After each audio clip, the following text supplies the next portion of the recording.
ಶ್ರೀ ಗುರುಭ್ಯೋ ನಮಃ. ಹರಿಕಥಾಮೃತಸಾರದ 15ನೇ ಶ್ವಾಸ ಸಂಧಿಯ 20ನೇ ಪದ್ಯವನ್ನು ಇವತ್ತು ಶ್ರವಣ ಮಾಡಬೇಕು. ಹರಿಕಥಾಮೃತಸಾರದ 92ನೇ ಭಾಗದ ಶ್ರವಣ ಇವತ್ತು. ಒಟ್ಟಾರೆ ಪದ್ಯಗಳಲ್ಲಿ 462ನೇ ಪದ್ಯ ಈ ಹಿಂದೆ ಸಮಾಪ್ತಿಯನ್ನು ಕಂಡಿದೆ. 463ನೇ ಪದ್ಯವನ್ನು ಈಗ ಶ್ರವಣ ಮಾಡಬೇಕು. ಮನುಷ್ಯರು, ಪಿತೃಗಳು, ಋಷಿಗಳು, ಗಂಧರ್ವರು ಇವರೆಲ್ಲ ಮುಕ್ತರಾದ ಬಳಿಕ ಹೇಗೆ ಭಗವಂತನನ್ನ ಸ್ತೋತ್ರ ಮಾಡ್ತಿರ್ತಾರೆ, ಯಾವ್ಯಾವ ದ್ವಾರಗಳಲ್ಲಿ ಅವರೆಲ್ಲ ಪ್ರವೇಶ ಮಾಡಿ ಅಲ್ಲಿ ಭಗವಂತನನ್ನು ಸ್ತೋತ್ರ ಮಾಡ್ತಾರೆ ಅಂತನ್ನೋದನ್ನೆಲ್ಲ ಈ ಹಿಂದಿನ ಪದ್ಯಗಳಲ್ಲಿ ಶ್ರವಣ ಮಾಡಿದ್ವಿ. ಈಗ ಊರ್ಧ್ವ ದ್ವಾರದಲ್ಲಿ ಪೂರ್ವ, ದಕ್ಷಿಣ, ಪಶ್ಚಿಮ, ಉತ್ತರ ಇವುಗಳ ಬಗ್ಗೆ ಈ ಹಿಂದೆ ನಾವು ಶ್ರವಣ ಮಾಡಿ ಮುಗಿಸಿದೆವು. ಮುಂದೆ ಊರ್ಧ್ವ ದಿಕ್ಕಿನಲ್ಲಿ ಯಾವ ದೇವತೆಗಳು ಹೇಗೆ ಉಪಾಸನೆ ಅಂತನ್ನೋದನ್ನು ಇವತ್ತು ಶ್ರವಣ ಮಾಡಬೇಕು. ಗರುಡ, ಶೇಷ, ದೇವೇಂದ್ರ ಇವರಿಂದ ಹಿಡಿದುಕೊಂಡು ಪುಷ್ಕರನವರೆಗೆ, ಕರ್ಮಾಭಿಮಾನಿ ಪುಷ್ಕರ ಅಂತ ಕೊನೆಯವನಿದ್ದಾನೆ, ಅಲ್ಲಿ ತನಕ ಎಲ್ಲ ದೇವತೆಗಳು ಇವರೆಲ್ಲ ಊರ್ಧ್ವ ದ್ವಾರದಲ್ಲಿ ಉದಾನ ನಾಮಕನಂಥ ಪ್ರಾಣ ಭಾರತೀ ದೇವಿ ಜೊತೆಗಿದ್ದಾನೆ. ಅವರೊಳಗೆ ಮಾಯಾಪತಿ ವಾಸುದೇವ ಇದ್ದಾನೆ. ಅವನ ಈ ಉಪಾಸನೆಯನ್ನು ಮಾಡಿ ಅವರು ಸಂತೋಷ ಪಡ್ತಾರೆ.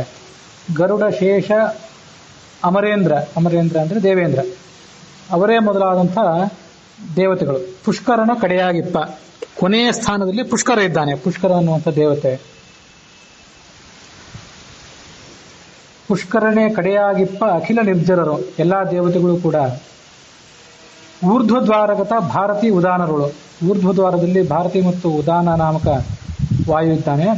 ಅವರೊಳಗೆ ಮೆರೆವ, ಅವರೊಳಗೆ ಅಂತರ್ಯಾಮಿಯಾಗಿದ್ದು ಶೋಭಿಸುವಂಥ ವಾಸುದೇವನ, ಮಾಯಾಪತಿಯಾದಂಥ ವಾಸುದೇವನಿದ್ದಾನೆ. ಅವನ ಪರಮ ಮಂಗಳ ಅವಯವಗಳ ಮಂದಿರವನೈದಿ, ಆ ಪರಮಾತ್ಮನ ಪರಮ ಕಲ್ಯಾಣ ರೂಪವಾದಂಥ ಏನು ಅವಯವಗಳಿವೆ, ಅವನ ಹಸ್ತಪಾದಾದ್ಯ ಅವಯವಗಳು, ಆ ಅವಯವಗಳೇ ಈ ದೇವತೆಗಳಿಗೆ ಮಂದಿರ. ಅವರು ಭಗವಂತನ ಅವಯವಗಳನ್ನೇ ಅವಲಂಬಿಸಿಕೊಂಡಿರ್ತಾರೆ. ಹಾಗಾಗಿ ಆ ಮಂದಿರವನ್ನು ಐದಿ ಅದನ್ನು ತಲುಪಿ ಸದಾ ಮುಕುಂದನ ನೋಡಿ ಸುಖಿಸುವರು. ಹೀಗೆ ಯಾವತ್ತೂ ಕೂಡ ಅವರು ಭಗವಂತನ ನೋಡಿ ಸಂತೋಷ ಪಡ್ತಾರೆ. ದ್ವಾರ ಪಂಚಕ ಪಾಲರುಳಿಹ ಭಾರತೀ ಪ್ರಾಣಾಂತರಾತ್ಮಕ ಮಾರಮಣನ ಐರೂಪ ತತ್ತದ್ವಾರದಲ್ಲಿ ಬಪ್ಪ 3 ವಿಧ ಮುಕ್ತಿಯೋಗ್ಯರ ತಾರತಮ್ಯವನ್ನರಿತ ಸಂಸಾರಾಬ್ಧಿ ದಾಟಿಸಿ ಮುಕ್ತರನ್ನು ಮಾಳ್ಪ. ಹೀಗೆ 5 ದ್ವಾರಗಳ ಬಗ್ಗೆ ಉಪಾಸಕನಾದವನು ಚಿಂತನೆ ಮಾಡಬೇಕು. ಭಾರತಿ ಮತ್ತು ಮುಖ್ಯ ಪ್ರಾಣರ ಅಂತರ್ಯಾಮಿಯಾಗಿರ್ತಕ್ಕಂಥ ಲಕ್ಷ್ಮೀರಮಣನ 5 ರೂಪಗಳನ್ನು, ಆಯಾ ದ್ವಾರದಲ್ಲಿ ಬರುವಂಥ 5 ವಿಧ ಮುಕ್ತಿಯೋಗ್ಯರು ಬಂತಿವೆ. ದೇವತೆಗಳು, ಋಷಿಗಳು, ಪಿತೃಗಳು, ಹೀಗೆ ಇವ್ರ ಬಗ್ಗೆ ಎಲ್ಲರ ಬಗ್ಗೆನೂ ಕೂಡ ಮಾಹಿತಿ ಬಂತು. 3 ವಿಧ ಅಂದರೆ 3 + 2 = 5. 5 ವಿಧವಾದಂಥ ಮುಕ್ತಿಯೋಗಿ ಜೀವರು. ದ್ವಾರ ಪಂಚಕ ಪಾಲರುಗಳು 5 ಜನ ದ್ವಾರಪಾಲಕರಿದ್ದಾರೆ. ಅವರೊಳಗೆ ಭಾರತೀ ಪ್ರಾಣಾಂತರಾತ್ಮಕ ಭಾರತೀಪತಿಯಾದಂಥ ಪ್ರಾಣ ಇದ್ದಾನೆ. ಅವರೊಳಗೆ ಮಾರಮಣ ಲಕ್ಷ್ಮೀರಮಣ ಅಂತ ಪರಮಾತ್ಮ ಇದ್ದಾನೆ. ಅವನ ಐರೂಪ, ಅವನ 5 ರೂಪಗಳಿವೆ. ತತ್ತದ್ವಾರದಲ್ಲಿ ಬಪ್ಪ, ಆಯಾ ದ್ವಾರದಲ್ಲಿ ಇವರೆಲ್ಲ ಪ್ರವೇಶ ಮಾಡ್ತಾರೆ. 5 ವಿಧವಾದಂಥ ಮುಕ್ತ ಜೀವರು, ಮುಕ್ತಿಗೆ ಯೋಗ್ಯರಾದಂಥ ಜೀವರು ಅಲ್ಲಲ್ಲಿ ಪ್ರವೇಶ ಮಾಡ್ತಾರೆ. ದೇವತೆಗಳ ಬಗ್ಗೆ ಬಂತು. ಗಂಧರ್ವರು ಮತ್ತು ಪಿತೃಗಳು, ಋಷಿಗಳು, ಮನುಷ್ಯರು, ಹೀಗೆ ಇವರೆಲ್ಲರೂ ಕೂಡ ಅಲ್ಲಲ್ಲಿ ಪ್ರವೇಶ ಮಾಡ್ತಾರೆ. ಅವರ ತಾರತಮ್ಯವನ್ನು ತಿಳ್ಕೊಳ್ಬೇಕು, ಅವರ ವ್ಯತ್ಯಾಸಗಳನ್ನು ತಿಳ್ಕೊಳ್ಬೇಕು. ಯಾರು ತಿಳ್ಕೊತಾರೋ ಅವರ ಸಂಸಾರದಲ್ಲಿ ಅವರೇನು ಬವಣೆ ಪಡ್ತಾರೆ, ಕಷ್ಟಪಡ್ತಾರೆ, ಅದನ್ನು ಈ ಕಂಸಾರಿ ಕಂಸಂತ ಭಗವಂತ ದಾಟಿಸಿ ಮುಕ್ತರನ್ನು ಮಾಡ್ತಾ. ಇದೆಲ್ಲ ತಿಳ್ಕೊಳ್ಬೇಕಾದ ಉದ್ದೇಶ ಏನಂದರೆ ಇದೇ ಉದ್ದೇಶ. ಅವರೆಲ್ಲರೂ ಕೂಡ ಹೇಗೆ ಮುಕ್ತರಾಗಿದ್ದಾರೆ, ಹೇಗೆ ಅಲ್ಲಿ ವಿರಾಜಿಸುತ್ತಿದ್ದಾರೆ ಅಂತ ನಾವು ತಿಳ್ಕೊಂಡ್ರೆ ನಾವು ಕೂಡ ಮುಕ್ತರಾಗಿ ಅಲ್ಲಿ ತಲುಪುತ್ತೇವೆ.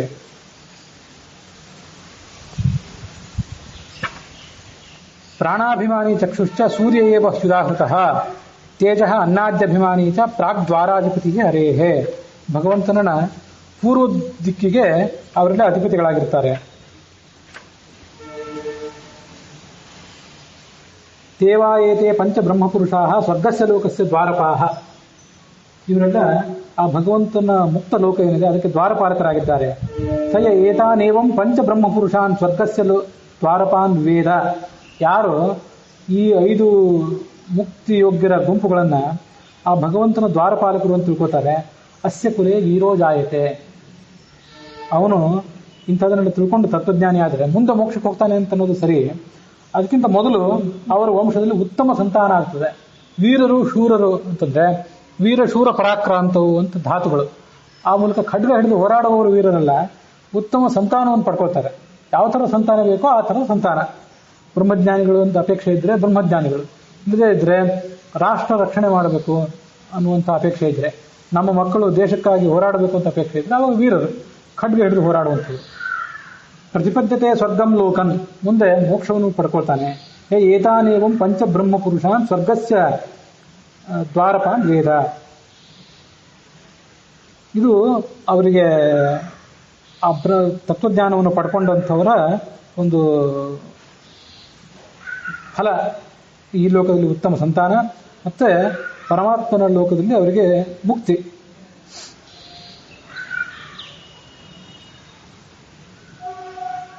ಏವಮೇತಾನುಪಾಸ್ಯೈವ ತದ್ಗುಣಾಂಶಾಂಶ ಭಾಗ್ ಭವೇತ್ ವಿಷ್ಣುಲೋಕಂ ತಥಾ ಗಚ್ಚೇತ್ ಭವೇದಪಿ ಸುಸಂತತಿ. ಶ್ರೇಷ್ಠ ಸಂತತಿ ಆಗ್ತದೆ.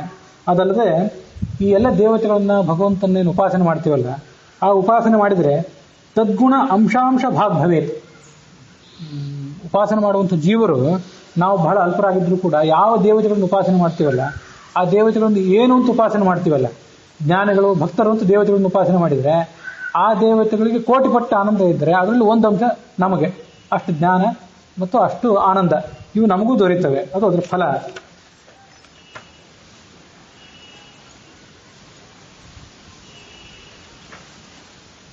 ಸಯೇವ ಸರ್ವಲೋಕೇಶು ವಿಶ್ವತೋ ಬ್ರಹ್ಮಣಸ್ತದ ಉಚ್ಚೇಷು ಉತ್ತಮ ಲೋಕೇಶು ತಥಾ ಪ್ರತ್ಯವರೇಷು ಚ ಪುರುಷೇಷು ಚ ಸರ್ವೇಷು ಸಯೇಕಃ ಸಂವ್ಯವಸ್ಥಿತಃ. ಆ ಒಬ್ಬನೇ ಪರಮಾತ್ಮನೇ ಎಲ್ಲರಲ್ಲೂ ಕೂಡ ಅಂತರ್ಗತನಾಗಿದ್ದಾನೆ. ಅಂತರ್ಗತನಾಗಿದ್ದು ಅವರ ಕಡೆಯಿಂದ ಈ ಎಲ್ಲ ಕೆಲಸಗಳನ್ನು ಮಾಡಿಸ್ಕೊಳ್ತಾನೆ. ಎಲ್ಲರ ಹೃದಯದಲ್ಲಿ ಕೂಡ ಅವನೇ ಇದ್ದಾನೆ ಅಂತ ಇದೆಲ್ಲ ಸತ್ತತ್ವ ಅನ್ನುವಂಥ ಒಂದು ಗ್ರಂಥ, ಅಲ್ಲಿ ಬಂದಿರುವಂಥ ಕೆಲವು ಅಂಶಗಳು. ಅವುಗಳನ್ನು ಹೀಗೆ ದಾಸರು ಈ ಕನ್ನಡದ ಪದ್ಯದಲ್ಲಿ ವರ್ಣನೆ ಮಾಡಿದ್ದಾರೆ. ಮುಂದೆ 22ನೇ ಪದ್ಯ. ಬೆಳಗಿದ ಹೂಜಿಯು ನೋಳ್ಪರಿಗೆ ಥಳಥಳಿಸುತ್ತಲೇ ಕಂಗೊಳಿಸುವಂದದಲ್ಲಿ ತೊಳೆದು ದೇಹವ ನಾಮಮುದ್ರೆಗಳಿಂದ ಅಲಂಕರಿಸಿ ಒಲಿಸಿ ನಿತ್ಯ ಕುತರ್ಕ ಯುಕ್ತಿಗಳ ಅಲವಬೋಧರ ಶಾಸ್ತ್ರ ಮರ್ಮವ ತಿಳಿಯದಿಹ ನರ ಬರಿದೆ ಇದರೊಳು ಶಂಕಿಸಿದರೇನು. ಒಂದು ಹೂಜಿ ಇರ್ತದಂತೆ, ಯಾವುದೋ ಹಿತ್ತಾಳಿದ್ದೋ ತಾಮ್ರದ್ದೋ ಮತ್ತಾವುದೋ ಒಂದು ಹೂಜಿ. ಅದನ್ನು ಚೆನ್ನಾಗಿ ತೊಳೆದಿಟ್ರೆ ಥಳಥಳಿಸ್ತಾ ಇರ್ತದೆ, ಚೆನ್ನಾಗಿ ಬೆಳಗ್ತಾ ಇರ್ತದೆ. ಅದು ಅದರಂತೆ ಆ ಹೂಜಿಯಂತೆ ನಮ್ಮ ಶರೀರವನ್ನು ಚೆನ್ನಾಗಿ ತೊಳೆದು ಅದಕ್ಕೆ ಚೆನ್ನಾಗಿ 12 ಪುಂಡ್ರಗಳನ್ನು 12 ನಾಮಗಳು, ಅದಾದಮೇಲೆ ಮುದ್ರೆ, ನಾಮ ಮುದ್ರೆಗಳಿಂದ ಅಲಂಕರಿಸಿ.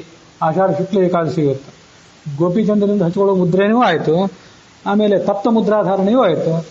ಅದನ್ನು ಈ ಸಂದರ್ಭದಲ್ಲಿ ನೆನಪು ಮಾಡ್ಕೊಳ್ಬೇಕು. ನಾಮ ಮುದ್ರೆಗಳಿಂದ ಅಲಂಕಾರ ಮಾಡಿಕೊಂಡ್ರೆ ಮುಂದೆ ಸರಿಯಾದ ತತ್ವವನ್ನು ತಿಳ್ಕೊಳ್ಳದೆ ಹೋದರೆ, ಪೂರ್ಣಬೋಧರಾದಂಥ ಆಚಾರ್ಯರ ಶಾಸ್ತ್ರದ ರಹಸ್ಯವನ್ನು ತಿಳ್ಕೊಳ್ಳದೇನೆ ಕೇವಲ ಸ್ನಾನ, ಮೇಲಿನ ಮಡಿಯ ಮೈಲಿಗೆ, ನಾಮಗಳು, ಮುದ್ರೆಗಳು ಇದನ್ನೆಲ್ಲ ಮಾಡಿಕೊಂಡಿದ್ರೆ, ಕುತರ್ಕಗಳಿಂದ ಕೆಟ್ಟ ಕೆಟ್ಟ ಆಲೋಚನೆಗಳನ್ನು ಮಾಡ್ತಾ ಹೋದರೆ, ಮತ್ತೆ ಆ ಮೂಲಕ ಈ ಶಾಸ್ತ್ರದಲ್ಲಿ ದಾಸರೇನೋ ಈ ಹರಿಕಥಾಮೃತಸಾರ ಅನ್ನುವಂಥ ಶಾಸ್ತ್ರವನ್ನು ರಚನೆ ಮಾಡಿದ್ದಾರೆ. ಇದು ಮತ್ತೆ ಬೇರೆ ಎಷ್ಟೋ ಶಾಸ್ತ್ರಗಳು. ಈ ಶಾಸ್ತ್ರಗಳ ಬಗ್ಗೆ ಸಂದೇಹ ಪಟ್ಟರೆ, ಇದನ್ನು ಓದಿ ಏನು ಫಲ ಅಂತ ಈಗೆಲ್ಲ ಸಂದೇಹ ಪಟ್ಟರೆ ಅದರಿಂದ ಏನಾದೀತು, ಏನು ಫಲ? ಶರೀರಕ್ಕೆ ಕಷ್ಟ ಕೊಟ್ಟದ್ದಷ್ಟೇ ಫಲವೇ ಹೊರತು ತತ್ವಜ್ಞಾನ ಆಗಲಿಲ್ಲ. ಒಲಿಸಿ ನಿತ್ಯ ಕುತರ್ಕ ಯುಕ್ತಿಗಳ ಕೆಟ್ಟ ಯುಕ್ತಿಗಳನ್ನು ಮಾಡ್ತಾ ಹೋದರೆ, ಅಲವ ಬೋಧರು ಅಂದರೆ ಲವ ಅಂದರೆ ಕಡಿಮೆ, ಅಲವ ಅಂದರೆ ಪೂರ್ಣ ಬೋಧರು ಅಂದರೆ ಆಚಾರ್ಯರು. ಅವರ ಶಾಸ್ತ್ರ ಮರ್ಮವನ್ನು ತಿಳ್ಕೊಳ್ಳದೆ ಕೇವಲ ಶಂಕೆ ಮಾಡಿದರೆ ಅವನಿಗೆ ಯಾವ ಥರದ ಸದ್ಗತಿಯೂ ಕೂಡ ಆಗೋದಿಲ್ಲ. ಉದದಿಯೊಳಗೆ ಊರ್ಮಿಗಳು ತೋರ್ಪಂದದಲ್ಲಿ ಹಂಸ ಉದ್ಗೀತ ಹರಿ ಹಯವದನ ಕೃಷ್ಣಾದ್ಯಮಿತ ಅವತಾರಗಳು ನಿತ್ಯದಲ್ಲಿ ಪದುಮನಾಭನೊಳು ಋತಿಹವು ಸರ್ವದ ಸಮಸ್ತ ಪ್ರಾಣಿಗಳ ಚಿದ್ಹೃದಯಗತ ರೂಪಂಗಳ ಅವ್ಯವಧಾನದಲ್ಲಿ ಬಿಡದೆ. ಈ ಸಮುದ್ರದೊಳಗೆ ನಿತ್ಯ ಹೊಸ ಹೊಸ ಅಲೆಗಳು ಬರ್ತಾನೆ ಇರ್ತವೆ. ಒಂದು ಅಲೆ ಬಂತು, ಇನ್ನು ಅದಕ್ಕೆ ಮುಕ್ತಾಯ ಅಂತಿಲ್ಲ. ಅದರಂತೆ ಪರಮಾತ್ಮ ಒಂದು ಸಾಗರ, ಜ್ಞಾನ, ಆನಂದ ಇತ್ಯಾದಿ ಗುಣಗಳ ಸಾಗರ. ಹಾಗೆ ಅವನಿಗೆ ಅನಂತ, ಸಮುದ್ರದಲ್ಲಿ ಅನಂತ ಅಲೆಗಳಿದ್ದಂತೆ ಅನಂತ ರೂಪಗಳು. ಅದರಲ್ಲಿ ಕೆಲವು ಯಾವುವು? ಹಂಸ, ಉದ್ಗೀತ, ಹರಿ, ಹಯವದನ, ಕೃಷ್ಣ ಮೊದಲಾದಂಥ ರೂಪಗಳು. ಈ ಅವತಾರಗಳು ಪರಮಾತ್ಮನಲ್ಲಿ ಒಳಗಿದ್ದೇ ಇರ್ತವೆ, ವ್ಯಕ್ತ ಆಗ್ತಿರ್ತವೆ, ನೋಡುವವರಿಗೆ ವ್ಯಕ್ತ ಆಗ್ತವೆ. ಸಮಸ್ತ ಪ್ರಾಣಿಗಳ ಚಿದ್ಹೃದಯದಲ್ಲಿ, ಇದು ಈಗೇನು ಸ್ಥೂಲ ಶರೀರ ಇದೆಯಲ್ಲ, ಇದಕ್ಕೊಂದು ಹೃದಯ ಇದೆಯಲ್ಲ, ರಕ್ತವನ್ನು ಪಂಪ್ ಮಾಡುವಂಥ ಹೃದಯ, ಇದರಲ್ಲಿ ಇರ್ತದೆ. ಈ ರೂಪ ಇರೋದಿಲ್ಲ ಅಂತಲ್ಲ, ಈ ಶರೀರ, ಅದರೊಳಗಿರುವಂಥ ಹೃದಯ ಇವೆಲ್ಲ ಸತ್ತು ಹೋಗಿಬಿಟ್ರೆ ಆ ಪರಮಾತ್ಮ ರೂಪನೂ ಹೊರಟೋಗಿಬಿಡ್ತದೆ.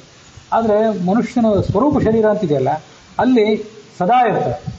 ಈ ಶರೀರ ಹುಟ್ಟಿದ ಮೇಲೆ ಬರ್ತದೆ ಆ ಪರಮಾತ್ಮನ ರೂಪ. ಶರೀರ ಸತ್ತು ಹೋದ್ಮೇಲೆ ರೂಪನೂ ಹೊರಟೋಗ್ತದೆ. ಆದರೆ ಸ್ವರೂಪ ಶರೀರಕ್ಕೆ ಸಾವಿಲ್ಲ, ಆದ್ದರಿಂದ ಅಲ್ಲಿ ಆ ಪರಮಾತ್ಮನ ರೂಪ ಯಾವತ್ತೂ ಇದ್ದೇ ಇರ್ತದೆ.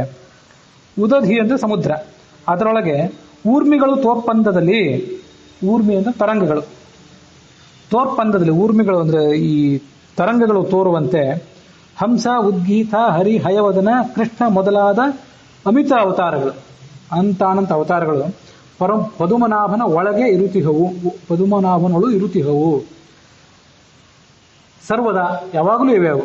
ಸಮಸ್ತ ಪ್ರಾಣಿಗಳ ಚಿದ್ಹೃದಯ, ಎಲ್ಲ ಜೀವಿಗಳ ಸ್ವರೂಪ ಶರೀರದ ಹೃದಯದಲ್ಲಿ ಇವೆ.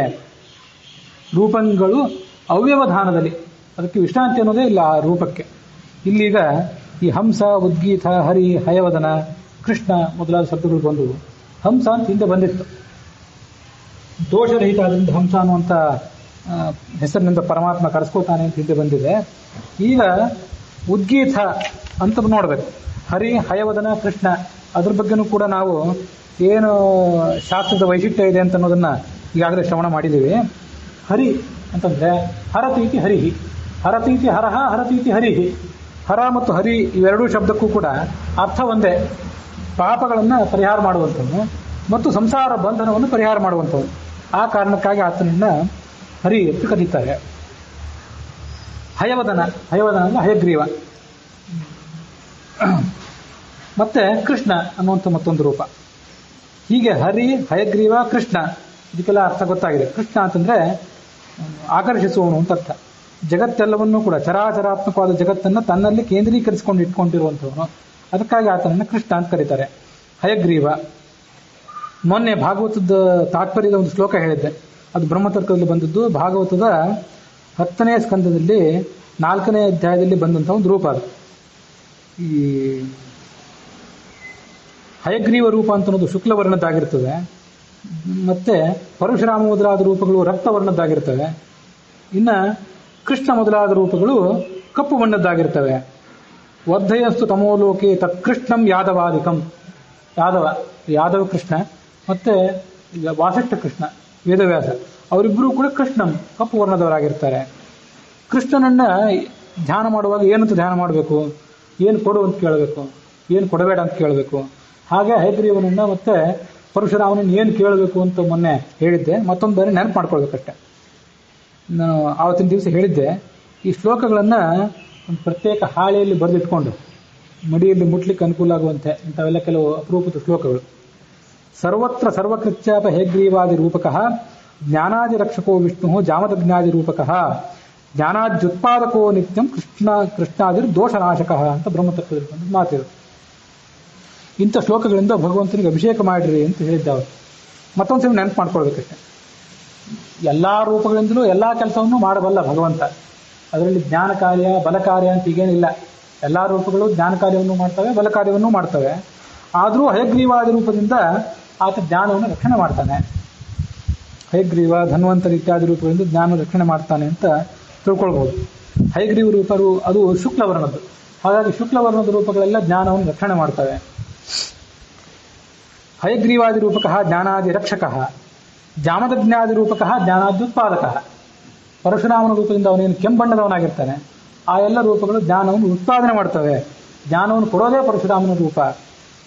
ಕೃಷ್ಣಾದಿ ದೋಷನಾಶಕಃ, ಕೃಷ್ಣ ಇತ್ಯಾದಿ ರೂಪಗಳೇನಿವೆ ಅಲ್ಲ ಅವು ಕಲಿಮಲವನ್ನು ಪರಿಹಾರ ಮಾಡುವಂಥವು ಆ ರೂಪಗಳು. ಅದಕ್ಕಾಗಿ ಹಯಗ್ರೀವ ಶಾಲಗ್ರಾಮ, ಕೃಷ್ಣನ ಪ್ರತಿಮೆ ಇತ್ಯಾದಿಗಳಿದ್ದರೆ ಅದಕ್ಕೆ ಇಂಥ ಮಂತ್ರಗಳನ್ನು ಒಂದು ಅಭಿಷೇಕ ಮಾಡಬೇಕು. ಹಯಗ್ರೀವನ ಮಂತ್ರನೂ ಇದೆ, ತಂತ್ರಸಾರದಲ್ಲಿ ಬಂದಂಥ ಮಂತ್ರ ಇದೆ.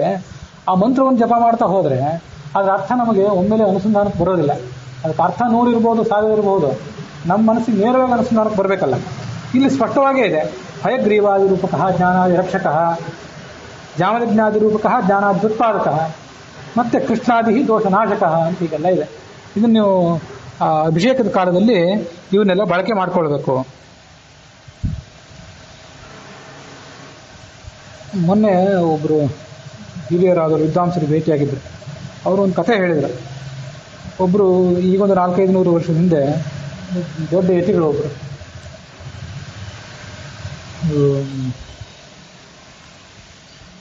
ರಘುನಾಥ ತೀರ್ಥರು ಅಂತ ಉತ್ತರಾದಿ ಮಠದಲ್ಲಿ ಹಿಂದೆ ಆಗಿ ಹೋದಂಥವ್ರು. ಅವರು ವಯಸ್ಕರಾಗಿದ್ದರು, ವೃದ್ಧರಾಗಿದ್ದರು. ಅವ್ರ ಬಳಿಗೆ ವ್ಯಾಸರಾಜ ಸ್ವಾಮಿಗಳು ಬಂದರು. ವ್ಯಾಸರಾಜ ಸ್ವಾಮಿಗಳು ಅವರು ಚಿಕ್ಕವರಾಗಿದ್ದರು. ಸಾಮಾನ್ಯವಾಗಿ ಎಲ್ಲಾದರೂ ಇಬ್ಬರು ಸ್ವಾಮಿಗಳು ಸೇರಿದರೆ ಹಿರಿಯ ಸ್ವಾಮಿಗಳಾದವರು ಕಿರಿಯ ಸ್ವಾಮಿಗಳಿಗೆ ಹೇಳ್ತಾರೆ, ಅಭಿಷೇಕ ಅಲಂಕಾರ ಇತ್ಯಾದಿಗಳೆಲ್ಲ ನೀವು ಮಾಡಿಬಿಡಿ, ಸಣ್ಣ ಪೂಜೆ ಎಲ್ಲ ನೀವು ಮಾಡಿರಿ, ಮಹಾಮಂಗಳಾರತಿ ಅಂತ ಏನಿದೆ ಅದನ್ನಷ್ಟು ನಾನು ಬಂದು ಮಾಡ್ತೀನಿ ಅಂತ ಹೇಳ್ತಾರೆ. ಪದ್ಧತಿ ಅದೊಂದು. 2-3 ಜನ ಸ್ವಾಮಿಗಳು ಕೆಲವು ಕಡೆ ಸೇರೋದಿಲ್ಲ. ಅವಾಗೆಲ್ಲ ಏನು ಮಾಡ್ತಾರಂತಂದರೆ, ಇವ್ರದೊಂದು ಮಠ ಅವ್ರದೊಂದು ಮಠ ಅವ್ರದೊಂದು ಮಠ ಆಗಿದ್ರೆ ಆ ಎಲ್ಲ ಮಠದ ಪಟ್ಟದ ದೇವರುಗಳನ್ನು ಒಂದೇ ಪೀಠದಲ್ಲಿ ಇಡ್ತಾರೆ. ಇಟ್ಟು ಅದಕ್ಕೆ 2-3 ಜನ ಸ್ವಾಮಿಗಳಿದ್ರೆ ಮೊದಲು ಕಿರಿಯರಾದವರು ಅಭಿಷೇಕ, ಆಮೇಲೆ ಅವರ ನಂತರದವರು ಅಲಂಕಾರ, ಕೊನೆಗೆ ದೊಡ್ಡವರಾದವರು ಬಂದು ಅದಕ್ಕೆ ಮಹಾಮಂಗಳಾರತಿ ಮಾಡ್ತಾರೆ. ಹೀಗೆಲ್ಲ ಪೂಜೆಗಳನ್ನು ಹೊಂದಾಣಿಕೆ ಮಾಡ್ಕೋತಾರೆ. ಹಾಗೆ ಆ ರಘುನಾಥ ತೀರ್ಥರು ವ್ಯಾಸರಾಜ ಸ್ವಾಮಿಗಳಿಗೆ ಅಭಿಷೇಕ ಮಾಡಿರಿ, ತೀರ್ಥ ಇತ್ಯಾದಿಗಳನ್ನು ನೀವು ಮಾಡಿರಿ, ಕೊನೆಗೆ ನಾವು ಬಂದು ಅದಕ್ಕೆ ಮಂಗಳಾರತಿ ಇತ್ಯಾದಿಗಳನ್ನು ಮಾಡ್ತೇವೆ ಅಂತ ಹೇಳಿದ್ರಂತೆ. ಅದರಂತೆ ವ್ಯಾಸರಾಜ ಸ್ವಾಮಿಗಳು ಆವಾಗ ಚಿಕ್ಕವರಿದ್ದರು. ಅವರು ತೀರ್ಥ ಇತ್ಯಾದಿಗಳನ್ನು ಮಾಡಿದರು. ತೀರ್ಥವನ್ನು ಆ ರಘುನಾಥ ತೀರ್ಥರು ಹಿಂಗೆ ಕೈಯಲ್ಲಿ ತೊಗೊಂಡ್ರು.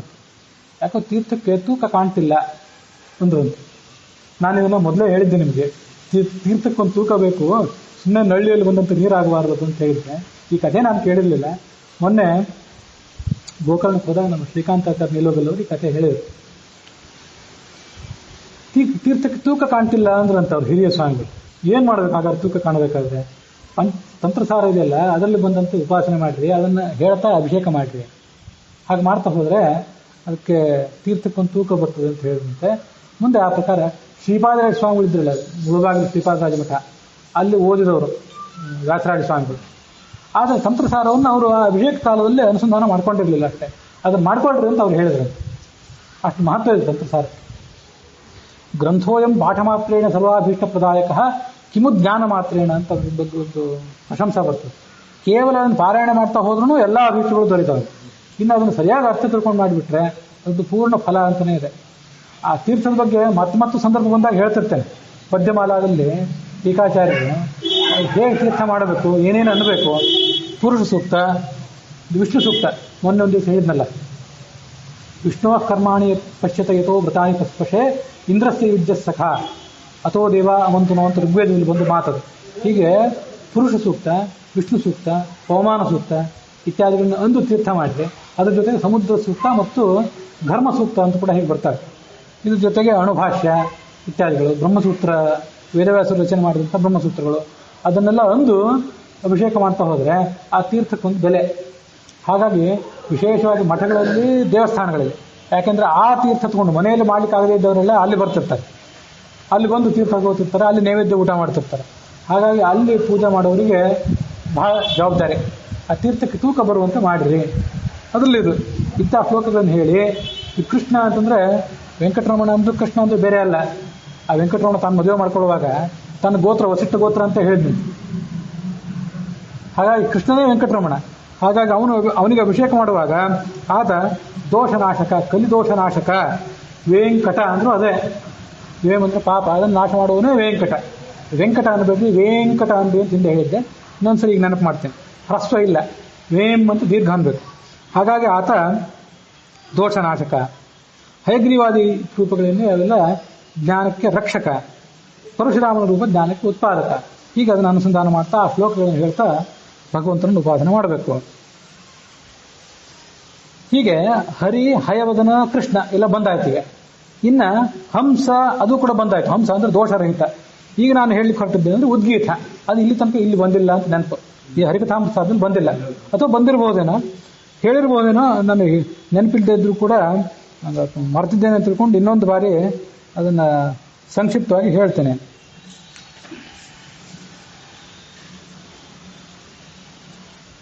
ಛಾಂದೋಗ್ಯೋಪನಿಷತ್ನಲ್ಲಿ ಬಂದ ಮಾತದು. ಓಮಿತ್ಯೇತದಕ್ಷರಮುದ್ಗೀತಮುಪಾಸೀತ ಓಮಿತಿ ಶುದ್ಗಾಯತಿ ತಸ್ಯೋಪ ವ್ಯಾಖ್ಯಾನಂ.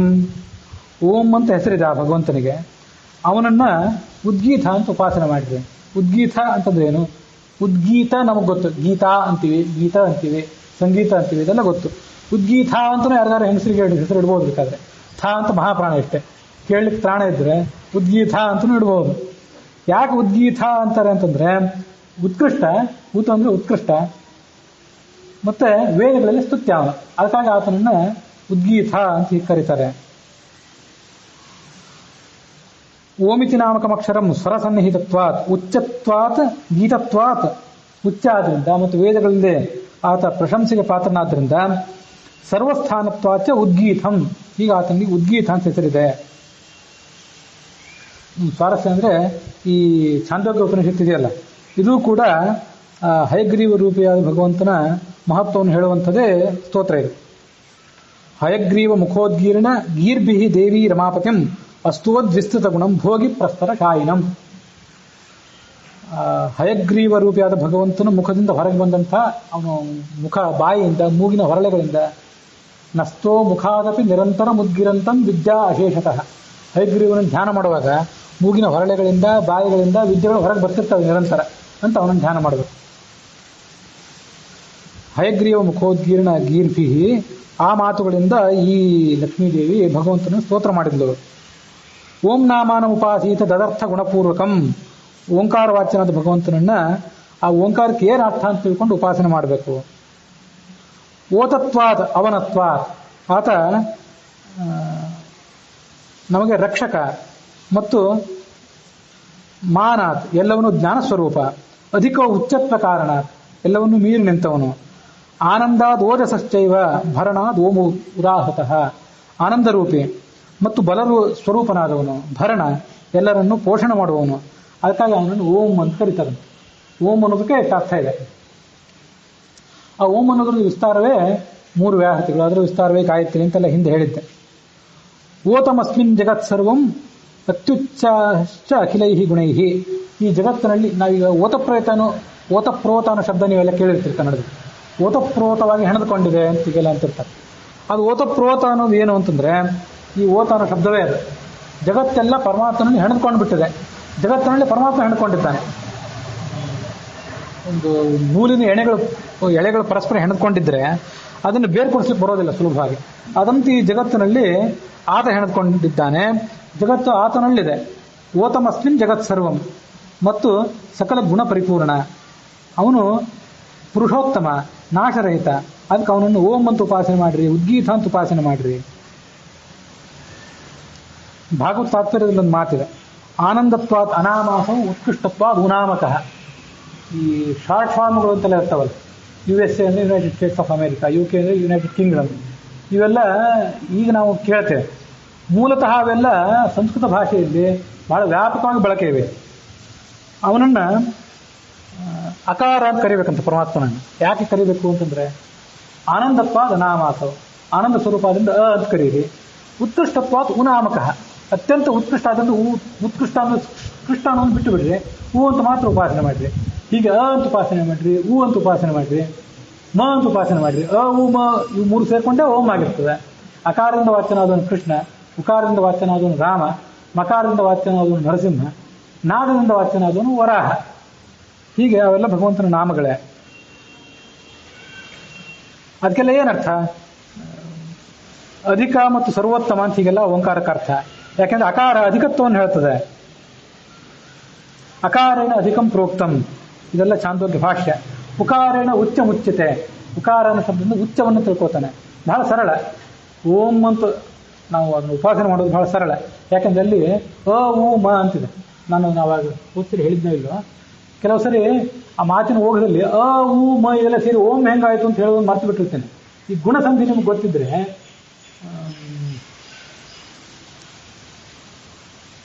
ಅದು ಇದೊಂದು ಗುಣಸಂಧಿನೇ ಇದು. ಅ ಉ ಇವೆರಡು ಸೇರಿ ಓ ಆಗಿರ್ತದೆ. ಈ ಉಪ ಪ್ಲಸ್ ಇಂದ್ರ ಉಪೇಂದ್ರ, ಅ ಈ ಎರಡು ಸೇರಿ ಎ ಆಗ್ತದೆ. ಹಾಗೆ ನನಗೆ ಅದಕ್ಕೆ ಪೂರ್ಣವಾದ ಉದಾಹರಣೆ ಮತ್ತೊಂದು ಯಾವುದಾದ್ರು ಉದಾಹರಣೆ ಹೇಳಲಿಕ್ಕೆ ನೆನಪಿಲ್ಲ. ಜಗತ್ತಿನಲ್ಲಿ ಬಳಕೆ ಇರುವಂಥ ಉದಾಹರಣೆ ಹೇಳಲಿಕ್ಕೆ ಯಾವುದು ನೆನಪಿಗೆ ಬರ್ತಿಲ್ಲ. ಅಂತೂ ಅ ಉ ಇವೆರಡು ಸೇರಿಯೇ ಓ ಆಗಿದೆ. ಅದೊಂದು ಗುಣಸಂಧಿ ಅದು. ಹಾಗಾಗಿ ಓಂ ಅಂತ ಉಚ್ಚಾರ ಮಾಡುವಾಗ ಅ ಉ ಮ ಈ ಮೂರನ್ನು ಉಚ್ಚಾರ ಮಾಡ್ತಿದ್ದೇವೆ ಅಂತ ತಿಳ್ಕೊಳ್ಬೇಕು. ಇನ್ನು ನಾಗ, ಕಲಾ, ಶಾಂತ, ಅತಿಶಾಂತ, ಬಿಂದು ಇವೆಲ್ಲ ಹೆಚ್ಚಿಂದಿವೆ. ಒಟ್ಟಾರೆ 8 ಇವೆ. ಹಿಂದೆ ಅದನ್ನು ತಂತ್ರಸಾರವಾಗಿ ಹೇಳಿದ್ದೆ. ಕೊನೆ ಪಕ್ಷ 3ನ್ನಾದರೂ ತಿಳ್ಕೊಳ್ಬೇಕು. ಅ ಉ ಮ ಅಕಾರದಿಂದ ಅಧಿಕ ಶ್ರೇಷ್ಠ ಅಂತೇಳಿ, ಅದಕ್ಕೆ ಹೆಚ್ಚಿನವನು ಅಂತ ಅರ್ಥ. ಉಕಾರದಿಂದ ಎಲ್ಲರಿಗಿಂತ ಮೇಲಿನಿರುವಂತ ಅರ್ಥ. ತಥಾ ಮಿತಂ ಸರ್ವವೇದೈಹಿ, ಮಿತ ಅಂದರೆ ತಿಳಿಯಲ್ಪಟ್ಟವನು ಅಂತ ಅರ್ಥ. ಎಲ್ಲ ವೇದಗಳಿಂದ ತಿಳಿಯಲ್ಪಟ್ಟವನಾದ್ರಿಂದ ಅವನನ್ನು ಮ ಅಂತ ಉಪಾಸನೆ ಮಾಡಬೇಕು. ತಥಾ ಮಿತಂ ಸರ್ವವೇದೈಹಿ ಮಕಾರೇಣ ಅಭಿಧೀಯತೆ ಅಧಿಕೋಚ್ಯಮಿತಿ ಜ್ಞಾತಂ ಓಮಿತ್ಯಶ್ಚಾರ್ಥ ಪ್ರತಿರೀತಃ. ಇದು ಓಂ ಅಂತ ಅನ್ನೋದಕ್ಕೆ ಅರ್ಥ. ಹೀಗೆ ಆ ಓಂ ಉಚ್ಚಾರ ಮಾಡುವಾಗ ಅದರ ಅರ್ಥವನ್ನು ಅನುಸಂಧಾನ ಮಾಡುವಾಗ ನರಸಿಂಹ ರೂಪ ಮಕಾರದಿಂದ, ಉಕಾರದಿಂದ ರಾಮ, ಅಕಾರದಿಂದ ಕೃಷ್ಣ ಇದನ್ನು ತಿಳ್ಕೊಂಡ್ಬಿಟ್ರೆ ಆ ಓಂಕಾರದ ಅರ್ಥವನ್ನು ತಿಳ್ಕೊಂಡಂತ ಆಯಿತು. ಇದು ಓಂಕಾರ ಮತ್ತು ಅದಕ್ಕೆ ಸಂಬಂಧಪಟ್ಟಂಥ ಭಗವದ್ಗೀತೆಯಲ್ಲಿ ಬಂದಂಥ ಉಪಾಸನೆಗಳಿವೆಲ್ಲ. ಅಥ ಖಲು ಉದ್ಗೀತಾಕ್ಷರಾನ್ಯುಪಾಸೀತ ಉತ್ ಗೀತ ಇತಿ, ಇದು ಛಾಂದೋಗ್ಯೋಪನಿಷತ್ನಲ್ಲಿ ಮುಂದೆ ಬಂದದ್ದು. ಆ ಉದ್ಗೀತದ ಅಕ್ಷರಗಳಿಂದನೂ ಆತ, ಉದ್ಗೀತ ಅನ್ನೋ ಪೂರ್ಣ ಶಬ್ದದಿಂದಲೂ ಆತ ವಾಚ್ಯ, ಉತ್ ಗೀತ ಇದರಿಂದಲೂ ಆತ ವಾಚ್ಯ. ಯಾಕಂದ್ರೆ ಅಕ್ಷರಗಳಿಂದಲೂ ಆತ ವಾಚ್ಯನೇ ಆಗಿದ್ದಾನೆ. ಅದನ್ನು ತಿಳ್ಕೊಳ್ಬೇಕು. ಯಾಕಂದ್ರೆ ಉತ್ ಅಂದರೆ ಪ್ರಾಣ, ಪ್ರಾಣದಿಂದ ಜಗತ್ತೆಲ್ಲ ಹುಟ್ಟಿದೆ. ಹಾಗಾಗಿ ಉತ್ ಅಂದರೆ ಅವನು, ಪ್ರಾಣ ಏವ ಉತ್. ನಿಮ್ಗೆ ಎಷ್ಟು ನೆನಪು ಇಟ್ಕೊಳ್ಳಿಕ್ಕೆ ಸಾಧ್ಯ ಅಷ್ಟೆಲ್ಲ ಉಪಾಸನೆ ಮಾಡಬೇಕು. ಆಗದೇ ಇದ್ರೆ ಓಂ ಅಂತಾದ್ರೂ ಉಪಾಸನೆ ಮಾಡಿದ್ರು ಸಾಕು.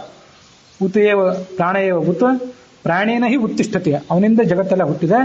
ವಾಕ್ ಗೀಹಿ, ಮುಂದೆ ಗೀ ಅಂತಿದೆಯಲ್ಲ ಭಾರತಿ, ಆಕೆನೇ ಗೀ. ವಾಚೋ ಹಿ ಗಿರ ಇತ್ಯಾಚಕ್ಷತೆ, ಯಾಕಂದ್ರೆ ಗಿರ್ ಅಂತ ಅನ್ನೋ ಶಬ್ದದಿಂದ ವಾಕನ್ನು ಹೇಳ್ತಾರೆ. ಮುಂದೆ ಅನ್ನಂ ಥಮ್, ಮುಂದೆ ಥ ಅಂತ ಹೇಳ್ತಾರೆ. ಆ ಥಕ್ಕೆ ಅಂದ್ರೆ ಅನ್ನಕ್ಕೆ ಅಭಿಮಾನಿಯಾದವನು ಬ್ರಹ್ಮ. ಅನ್ನಂ ಥಮ್ ಅನ್ನೇ ಹಿ ಸರ್ವಮಿದಂ ಸ್ಥಿತಂ. ಹೀಗೆ ಆಗ ಅದನ್ನೆಲ್ಲ ಉಪಾಸನೆ ಮಾಡ್ತಾರೆ. ಇನ್ನೂ ಹೆಚ್ಚಿಂದಿದೆ. ಗೀ ಅಂದರೆ ಭೂತವಾಯು, ಥ ಅಂದರೆ ಅಗ್ನಿ ಇತ್ಯಾದಿ ಮತ್ತೂ ಇದೆ. ಸುಮ್ಮನೆ ಆ ಛಾಂದೋಗ್ಯೋಪನಿಷತ್ತಿನ ಆ ಒಂದು ಭಾಗದಲ್ಲಿ ಬಂದು ಒಂದು 2-3 ಈಗ ಹೇಳಿದೆ. ಹೀಗೆ ಹಂಸ ಉದ್ಗೀತ ಅಂತಂದ್ರೆ, ಉದ್ಗೀತ ಅಂದರೆ ಅತ್ಯಂತ ಸರಳವಾಗಿ ತಿಳ್ಕೊಳ್ಬಹುದಾದ್ದೇನು ಉತ್ ಗೀತ. ಉತ್ ಗೀತ ಈ ಮೂರನ್ನು ಬಿಟ್ಟುಬಿಟ್ಟಿರ್ಬೇಕಾದ್ರೆ ನೆನ್ಪಿಟ್ಕೊಳ್ಕಾಗದೇ ಇರುತ್ತೆ. ಉತ್ ಗೀತ ಎರಡನ್ನು ನೆನ್ಪಿಟ್ಕೊಂಡ್ರೆ, ಉತ್ ಅಂದರೆ ಶ್ರೇಷ್ಠ, ಗೀತ ಅಂದರೆ ನಮ್ಗೆ ಗೊತ್ತಿದೆ, ಸಂಗೀತ, ಗೀತ, ಗೀತ ಇವೆಲ್ಲ ಒಂದೇ.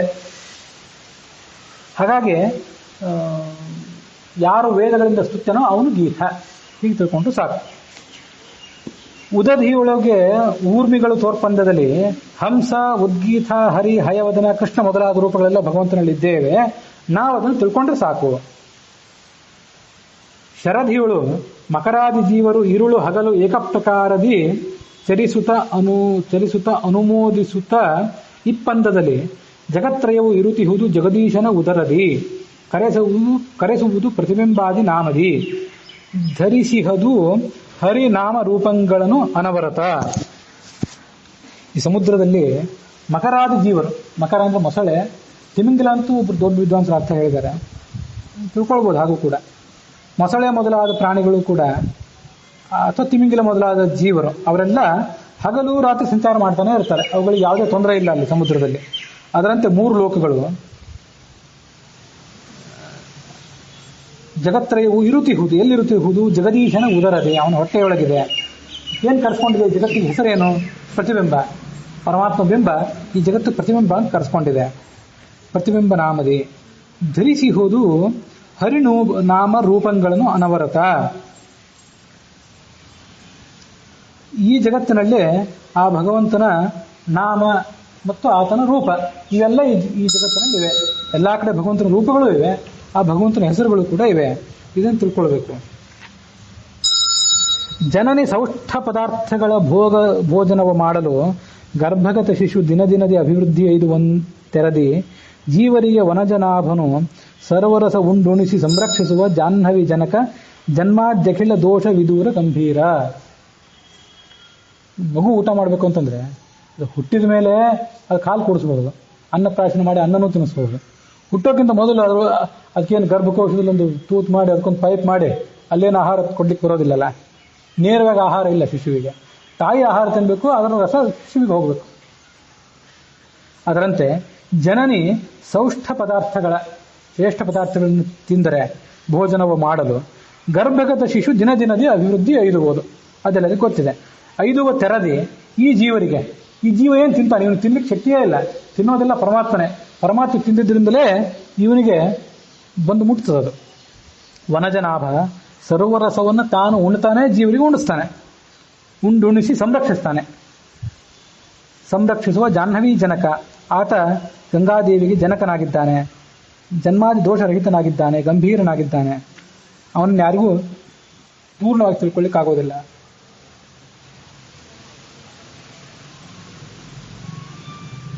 ಆಶೆಗೊಳಗಾದವನು ಜನರಿಗೆ ದಾಸನೆನಿಸುವನು, ಆಶೆಯನ್ನು ನಿಜದಾಸಿಗೈದಿಹ ಪುಂಸರಿಗೆ ಎಲ್ಲರೂ ದಾಸರೆನಿಸುವರು.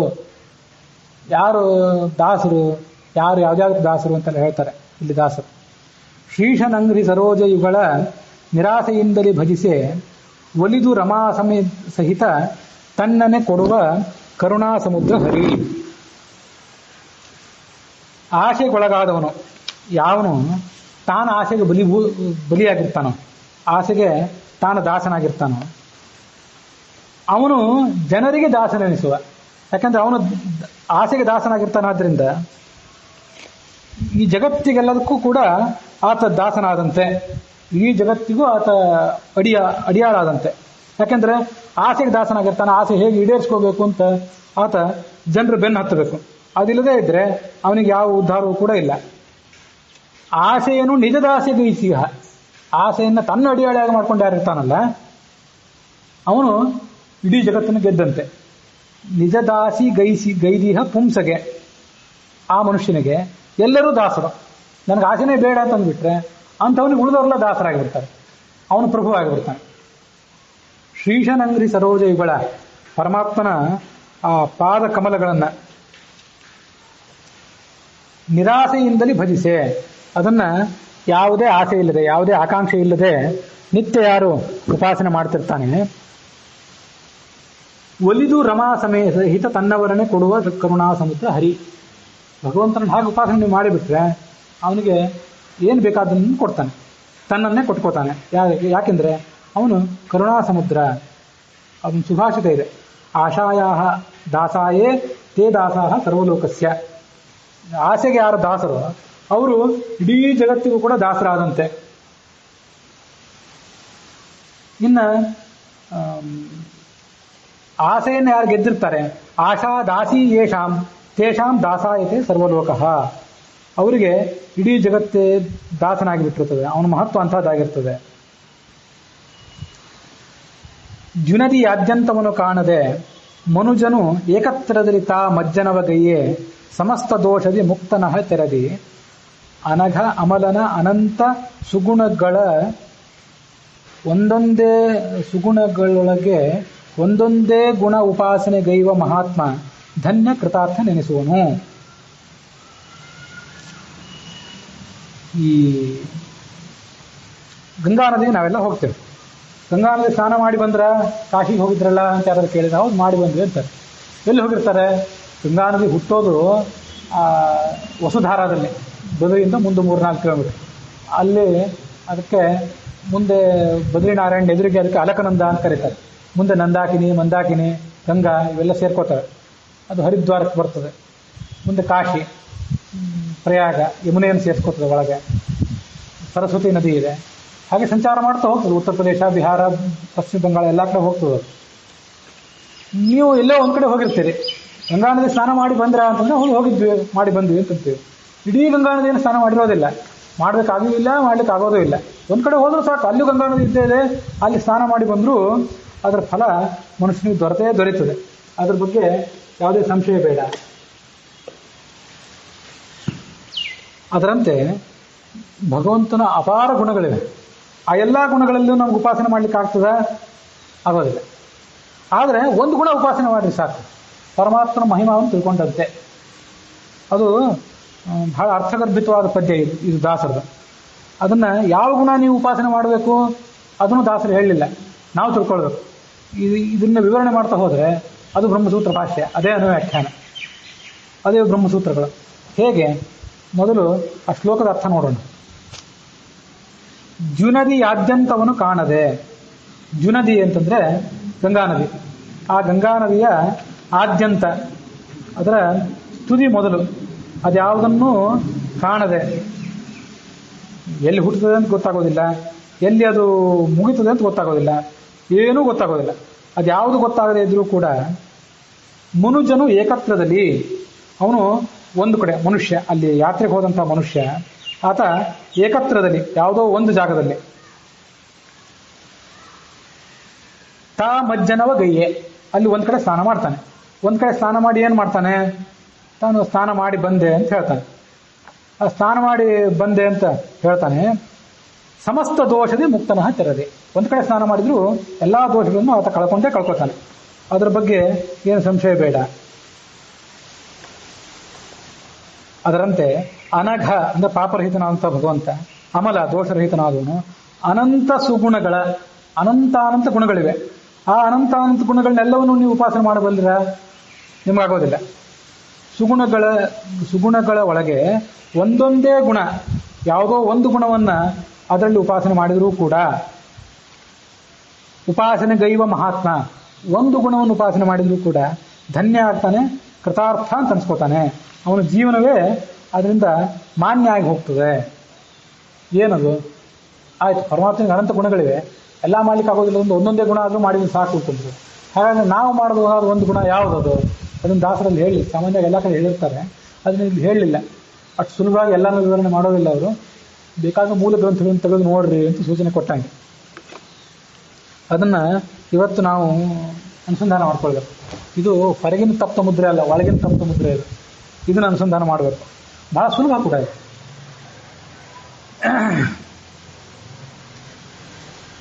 ಸಚ್ಚಿದಾನಂದ ಆತ್ಮೇದಿ ಮಾನುಷೈಸ್ತು ಸುರೇಶ್ವರೈ ಯಥಾಕ್ರಮಂ ಬಹುಗುಣೈ ಬ್ರಹ್ಮಣಾತ್ ಅಖಿಲೈರ್ಗುಣೈ ಅಂತ ಅನುಭಾಷೆಗಳ ಶ್ಲೋಕ. ನಾನು ಆವತ್ತಿನ ದಿವಸ ಹೇಳಿದ್ದೆ, ಈಗೊಂದು 2-3 ದಿವಸದ ಹಿಂದೆ. ದೇವ ಋಷಿ ಪಿತೃಪಾಹ ನರಾಹ, ಮುಕ್ತಿಗೆ ಹೋಗುವಂಥವ್ರು ದೇವತೆಗಳಿದ್ದಾರೆ, ಋಷಿಗಳಿದ್ದಾರೆ, ಪಿತೃಗಳಿದ್ದಾರೆ. ಆಮೇಲೆ ನರರಿದ್ದಾರೆ, ಕೊನೆಯವರು. ಪಿತೃಗಳು ಪಗಳು ಚಕ್ರವರ್ತಿಗಳು, ನರರು ಕೊನೆಯವರು. ಆ ಕೊನೆಯವರು ನರರು ಅಂತಿದ್ದಾರಲ್ಲ, ಅವರು ತೀರಾ ಕೆಳಗಿನವರು. ಅವರು ಸಚ್ಚಿದಾನಂದ ಆತ್ಮೇತಿ ಮಾನುಷಯಿಸ್ತು. ಸತ್ ಚಿತ್ತ ಆನಂದ ಆತ್ಮ ಅಂತ ಪರಮಾತ್ಮನ ಉಪಾಸನೆ ಮಾಡಿರಿ. ಸತ್ ಅಂದರೆ ಸತ್ಸ್ವರೂಪನಾದವನು. ಅದ್ರ ಅರ್ಥ ಈಗ ನಾನು ವಿವರಣೆ ಮಾಡೋದಿಲ್ಲ. ಚಿತ್ತ ಅಂದರೆ ಜ್ಞಾನ ಸ್ವರೂಪ. ಸತ್ ಚಿತ್ತ ಆನಂದ, ಸಚ್ಚಿತ ಆನಂದ ಆತ್ಮ ಅಂತ ಮಾನುಷರಾದರೂ ಉಪಾಸನೆ ಮಾಡಬೇಕು. ಸುರೇಶ್ವರೈ ಯಥಾಕ್ರಮಂ ಬಹುಗುಣೈ, ಇನ್ನೂ 6 ಗುಣ 8 ಗುಣ 10 ಗುಣ 100 ಗುಣ ಇದನ್ನೆಲ್ಲ ಉಪಾಸನೆ ಮಾಡುವ ದೇವತೆಗಳು. ಇನ್ನು ಪೂರ್ಣ ಉಪಾಸನೆ ಯಾರು ಮಾಡಬೇಕು ಅಂತಂದ್ರೆ ಯಥಾಕ್ರಮಂ ಬಹುಗುಣೈ ಬ್ರಹ್ಮಣಾತ್ ಅಖಿಲೈ ಗುಣೈ. ಚತುರ್ಮುಖ ಬ್ರಹ್ಮನ ಯೋಗ್ಯತೆ ಬಹಳ ದೊಡ್ಡದಾದ್ರಿಂದ ಅವನು ಎಲ್ಲಾ ಗುಣಗಳಿಂದ ಉಪಾಸನೆ ಮಾಡಬೇಕು. ಯಾಕೆ ಹೀಗೆಲ್ಲ ಮಾಡಬೇಕು ಅಂತಂದ್ರೆ, ಮನುಷ್ಯನಿಗೆ ಜೀವನದಲ್ಲಿ ಅಪೇಕ್ಷೆ ಇರೋದೇನು? ನಾನು ಕೂಡ ಒಂದಲ್ಲ ಒಂದು ದಿವಸ ಮುಕ್ತನಾಗಬೇಕು, ಪರಮಾತ್ಮನಂತೆ ಜ್ಞಾನದ ಒಂದು ಕಣ ನನಗೂ ಕೂಡ ಸಿಗಬೇಕು. ಪರಮಾತ್ಮ ಪೂರ್ಣ ಜ್ಞಾನ ಅಂದ ಅದರಲ್ಲಿ ಒಂದು ಕಣ ನನಗೂ ಕೂಡ ಸಿಗಬೇಕು. ನೀವು ಪರಮಾತ್ಮನ ಹೇಗೆ ಉಪಾಸನೆ ಮಾಡ್ತೀರೋ ಅಂಥದ್ದೇ ಒಂದು ಗುಣ ನಿಮಗೂ ಸಿಗ್ತದೆ. ತಮ್ಮ ಯಥಾ ಯಥಾ ಉಪಾಸತೆ ತಥೈವ ಭವತಿ. ಅದಕ್ಕಾಗಿ ಪರಮಾತ್ಮನನ್ನು ಸದ್ಗುಣ, ಸಕಲಗುಣ ಪರಿಪೂರ್ಣ, ಜ್ಞಾನಾನಂದಮಯ ಅಂತ ಉಪಾಸನೆ ಮಾಡಿರಿ, ಒಂದು ಲೇಷ ನಿಮಗೂ ಕೂಡ ಸಿಗ್ತದೆ. ಇಲ್ಲದೆ ಹೋದರೆ ಆತ ಪರಮ ಸುಖ ನಮಗೆ ಮೋಕ್ಷದಲ್ಲಿ ಸಿಗೋದಿಲ್ಲ. ಅದಕ್ಕಾಗಿ ಎಲ್ಲರೂ ಕೂಡ ಅಷ್ಟಷ್ಟು ಉಪಾಸನೆ ಮಾಡಬೇಕು. ಸರ್ವವೇದೋಕ್ತ ಮಾರ್ಗೇಣ ಕರ್ಮ ಕುರುವೀತ ನಿತ್ಯಶಃ. ಮೊನ್ನೆ ಒಂದು ಶ್ಲೋಕ ಹೇಳಿದ್ದೆ, ಅದನ್ನು ಮತ್ತೊಂದು ಬಾರಿ ನೆನಪು ಮಾಡ್ಕೊಳ್ಳೋಣ. ಎಲ್ಲಾ ವೇದಗಳಲ್ಲಿ ಬಂದಂತೆ ಆ ಪರಮಾತ್ಮನನ್ನು ಉಪಾಸನೆ ಮಾಡಬೇಕು. ಆನಂದೋ ಹಿ ಫಲಂ ಯಸ್ಮಾತ್ ತಸ್ಮಾತ್ ಫಲಂ ಯಸ್ಮಾತ್ ಶಾಖಾಭೇದೋ ಹಶಕ್ತಿಚಃ. ಯಾಕೆ ಎಲ್ಲಾ ವೇದಗಳನ್ನು ಉಪಾಸನೆ ಮಾಡಬೇಕು, ಎಲ್ಲಾ ಶಾಸ್ತ್ರಗಳನ್ನು ಉಪಾಸನೆ ಮಾಡಬೇಕು ಅಂದ್ರೆ ಆನಂದೋ ಹಿ ಫಲಂ ಯಸ್ಮಾತ್, ಆನಂದ ಪಡ್ಕೊಳ್ಬೇಕು ಅನ್ನೋ ದೃಷ್ಟಿಯಿಂದ ಇದನ್ನು ಮಾಡಬೇಕು. ಹಾಗಾದ್ರೆ ನೀವು ಋಗ್ವೇದಗಳು, ನಾವು ಯಜುರ್ವೇದಗಳು ಅಂತ ಹೇಳ್ತಿರ್ತಾರಲ್ಲ, ಸಂಧ್ಯಾವಂದನ ಮಾಡೋ ಮುಗಿದ ಮೇಲೆ ಅಲ್ಲಿ ಉಪಾಸನೆ ಮಾಡ್ತೀವಲ್ಲ, ಯಾಕೆ ಹಾಗೆ ಅಂತಂದ್ರೆ ನಿಮಗೆ ಗೊತ್ತು ನಾನು ನಿಮಗಲ್ಲ, ಶಾಸ್ತ್ರಕಾರರಿಗೆ ಗೊತ್ತು. 4 ವೇದಗಳನ್ನು ಉಪಾಸನೆ ಮಾಡಬೇಕು ಅಂತ ಹೇಳಿ ಬಿಟ್ಟುಬಿಟ್ರೆ ನಮ್ಮ ಕೈಯಲ್ಲಿ ಆಗೋದಿಲ್ಲ ಅಂತ ಬಿಟ್ಟುಬಿಡ್ತಾರೆ. ಅದಕ್ಕಾಗಿ ಕೊನೆಯ ಪಕ್ಷ ನೀವು ಯಜುರ್ವೇದ ಮಾಡಿರಿ, ನೀವು ಋಗ್ವೇದ ಮಾಡಿರಿ. ಸಾಮವೇದ ಅಥರ್ವೇದಗಳು ಇದ್ದಾರೆ ಕಡಿಮೆ, ಯಜುರ್ವೇದ ಋಗ್ವೇದಗಳೇ ಹೆಚ್ಚು. ಶಂಕರಾಚಾರ್ಯರು ಯಾವ ವೇದಿಗಳಾಗಿದ್ರು ನನಗೆ ಗೊತ್ತಿಲ್ಲ, ಆದರೆ ಮಧ್ವಾಚಾರ್ಯರು ಯಜುರ್ವೇದಿಗಳಾಗಿದ್ದರು ಅಂತ ಒಬ್ಬರ ಕೈಯಿಂದ ಕೇಳ್ತೇವೆ. ಹಾಗೆ ಅದ್ರ ಬಗ್ಗೆ ಇನ್ನಷ್ಟು ಸಂಪ್ರದಾಯದವರಿಂದ ರಾಮಾನುಜರು, ಶಂಕರಾಚಾರ್ಯರು ಎಲ್ಲ ಯಾವ ವೇದಗಳನ್ನು ಅನುಸರಣೆ ಮಾಡುವುದಾಗಿತ್ತು ಕೇಳಿದ್ರೆ ಗೊತ್ತಾಗ್ಬೋದು. ನನಗೆ ಮಧ್ವಾಚಾರ್ಯರ ಬಗ್ಗೆ ಅದು ಕೂಡ ಖಚಿತವಾದ ಮಾಹಿತಿ ಅಲ್ಲ. ಆಚಾರ್ಯರು ಕೂಡ ಯಜುರ್ವೇದದ ಅನುಯಾಯಿಗಳಾಗಿದ್ದರು ಅಂತ ಕೇಳಿ ಬರ್ತದೆ. ಹೀಗೆ ಶಾಖಾಭೇದೋಹಿ ಅಶಕ್ತಿಜಃ, ಪೂರ್ಣ ವೇದ ಅಧ್ಯಯನ ಮಾಡ್ಲಿಕ್ಕೆ ಆಗೋದಿಲ್ಲ, ಅದರಿಂದ ನೀವು ಯಜುರ್ವೇದ ನೀವು ಋಗ್ವೇದ ಮಾಡಿರಿ ಅಂತ ಹೇಳಿದರು. ಸರ್ವಕರ್ಮ ಕೃತೌ ಯಸ್ಮಾತ್ ಅಶಕ್ತಾಹ ಸರ್ವಜಂತವಃ, ಯಾಕಂದ್ರೆ ಕಲಿಕಾಲ ಇದು, ಶಕ್ತಿ ಕಡಿಮೆ, ಹಾಗಾಗಿ ಎಲ್ಲಾ ಕೆಲಸಗಳನ್ನು ನೀವು ಮಾಡ್ಲಿಕ್ಕೆ ಆಗೋದಿಲ್ಲ ಅಂತ ಹೇಳಿ ಶಾಖಾಭೇದವನ್ನು ನಿಮಗೆ ವೇದವ್ಯಾಸರು ತೋರಿಸಿಕೊಟ್ಟಿದ್ದಾರೆ. ಶಾಖಾಭೇದಂ ಕರ್ಮ ಭೇದಂ ವ್ಯಾಸಃ ತಸ್ಮಾತ್ ಸ್ವೀಕೃಪತ್, ಇಷ್ಟಿಷ್ಟನ್ನು ನೀವು ಮಾಡಿ ಇಷ್ಟಿಷ್ಟನ್ನು ನೀವು ಮಾಡ್ರಿ ಅಂತ ತೋರಿಸಿಕೊಟ್ಟಿದ್ದಾರೆ. ಇದು ಎಲ್ಲಾ ವೇದಗಳನ್ನು ಮನುಷ್ಯ ಅಧ್ಯಯನ ಮಾಡಬೇಕು ಅಂತ ಅನ್ನೋದಕ್ಕೆ ಒಂದು ಸೂಚಕ ಆಯಿತು. ಈಗ 4 ಗುಣಗಳನ್ನು ಉಪಾಸನೆ ಮಾಡಬೇಕು ಅಂತ ಬಂತು. 4 ಗುಣಗಳನ್ನು ಮನುಷ್ಯರು ಉಪಾಸನೆ ಮಾಡ್ತಾರಲ್ಲ, ಅದು ಮನುಷ್ಯೋತ್ತಮರು ಅಂತ ಯಾರು ಇರ್ತಾರಲ್ಲ ಅವರಿಗೆ, ಮನುಷ್ಯರಲ್ಲಿ ತೀರಾ ಕಡಿಮೆ ಆದವರು ಇರ್ತಾರಲ್ಲ ಅವರು ಒಂದೊಂದು ಗುಣ ಉಪಾಸನೆ ಮಾಡಿದ್ರು ಸಾಕು. ಅದನ್ನು ಇಲ್ಲಿ ದಾಸನ್ ಹೇಳಿದ್ರು, ಮನುಷ್ಯರ ಸಲುವಾಗಿ ಕನ್ನಡದಲ್ಲಿ ರಚನೆ ಮಾಡಿದ್ರು. ಒಂದು ಗುಣ ಉಪಾಸನೆ ಮಾಡಿದ್ರು ಸಾಕು ಅಂತ ಹೇಳಿದ್ರಲ್ಲ, ಒಂದೇ ಗುಣ ಉಪಾಸನೆ ಗೈವ ಮಹಾತ್ಮ, ಅದು ಯಾರ ಸಲುವಾಗಿ ಹೇಳಿದ್ದು ಅಂತಂದ್ರೆ ಈ ಹುಲುಮಾನವನ ಸಲುವಾಗಿ ಹೇಳಿದ್ದವರು. ಆದಿವ್ಯಾಧಿ ನಿಮಿತ್ತೇನ ವಿಕ್ಷಿಪ್ತ ಮನಸೋಪಿತು ಗುಣಾನಾಂ ಸ್ಮರಣಾಶಕ್ತ್ಯ ವಿಷ್ಣೋರ್ ಬ್ರಹ್ಮತ್ವಮೇವತು ಸ್ಮರ್ತವ್ಯಂ ಸತತಂ ತತ್ತು ನ ಕದಾಚಿತ್ ಪರಿತ್ಯಜೇ ಅತ್ರ ಸರ್ವಗುಣಾನಾಂಚ ಯತಃ ಅಂತರ್ಭಾವ ಇಷ್ಯತೆ. ಬಹಳ ಮಹತ್ವ ಶ್ಲೋಕ ಇದು ಕೂಡ. ಇದನ್ನು ಅಭಿಷೇಕ ಮಾಡುವಾಗ ಬಳಕೆ ಮಾಡ್ಕೊಳ್ಬಹುದು. ಈಗ ನೋಡ್ರಿ, ಆದಿವ್ಯಾಧಿ ನಿಮಿತ್ತೇನ, ಶರೀರಕ್ಕಾದ್ರೂ ಮನಸ್ಸಿಗಾದ್ರೂ ಒಂದಲ್ಲ ಒಂದು ರೋಗ ಮನುಷ್ಯನಿಗೆ. ಶರೀರ ಸುಸ್ಥವಾಗಿದ್ರೆ ಮನಸ್ಸಿಗೆ ರೋಗ, ಯಾಕೋ ಇವತ್ತು ಮನಸ್ಸಿಗೆ ಮೂಡಿಲ್ರಿ, ಪೂಜೆ ಮಾಡ್ಲಿಕ್ಕೆ ಆಗೋದಿಲ್ಲ ಅಂತ ಬಿಟ್ಟು ಬಿಡ್ತೇವೆ. ಕೊನೆಗೆ ಮನಸ್ಸೆಲ್ಲ ಮಾಡಬೇಕು ಅಂತ ಅಪೇಕ್ಷೆ ಪಟ್ಟಿದ್ರೆ ಆವತ್ತೊಂದು ದಿವಸ ಶರೀರಕ್ಕೊಂದೇನೋ ರೋಗ. ಅದಕ್ಕೆ ಹೇಳೇ ಬಿಟ್ಟರು ಅವರೆಲ್ಲ ಆದಿ ವ್ಯಾಧಿ ಅಂತ ಹೇಳೇ ಬಿಟ್ಟಿದ್ದಾರೆ. ಆದಿ ಅಂದರೆ ಮನಸ್ಸಿಂದು, ವ್ಯಾಧಿ ಅಂದರೆ ಶರೀರದ್ದು.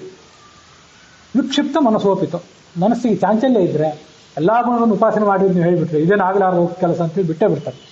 ಅದಕ್ಕಾಗಿ ಗುಣಾನಾಂ ಸ್ಮರಣ ಅಶಕ್ತವು, ಇಷ್ಟೆಲ್ಲ ಗುಣಗಳು ಸ್ಮರಣೆ ಮಾಡ್ಲಿಕ್ಕೆ ಆಗದೇ ಇದ್ರೆ ವಿಷ್ಣೋ ಬ್ರಹ್ಮತ್ವಮೇವತ್ತು, ಕೊನೆಗೆ ಬ್ರಹ್ಮ ಅಂತ ಆದ್ರೂ ಉಪಾಸನೆ ಮಾಡಿದ್ರೆ ಸಾಕು. ಬ್ರಹ್ಮತ್ವಮೇವತ್ತು ಸ್ಮರ್ತವ್ಯಂ ಸತತಂ ತತ್ತು, ಆ ಪರಮಾತ್ಮನನ್ನ ಬ್ರಹ್ಮ ಬ್ರಹ್ಮ ಅಂತ ಉಪಾಸನೆ ಮಾಡಿರಿ.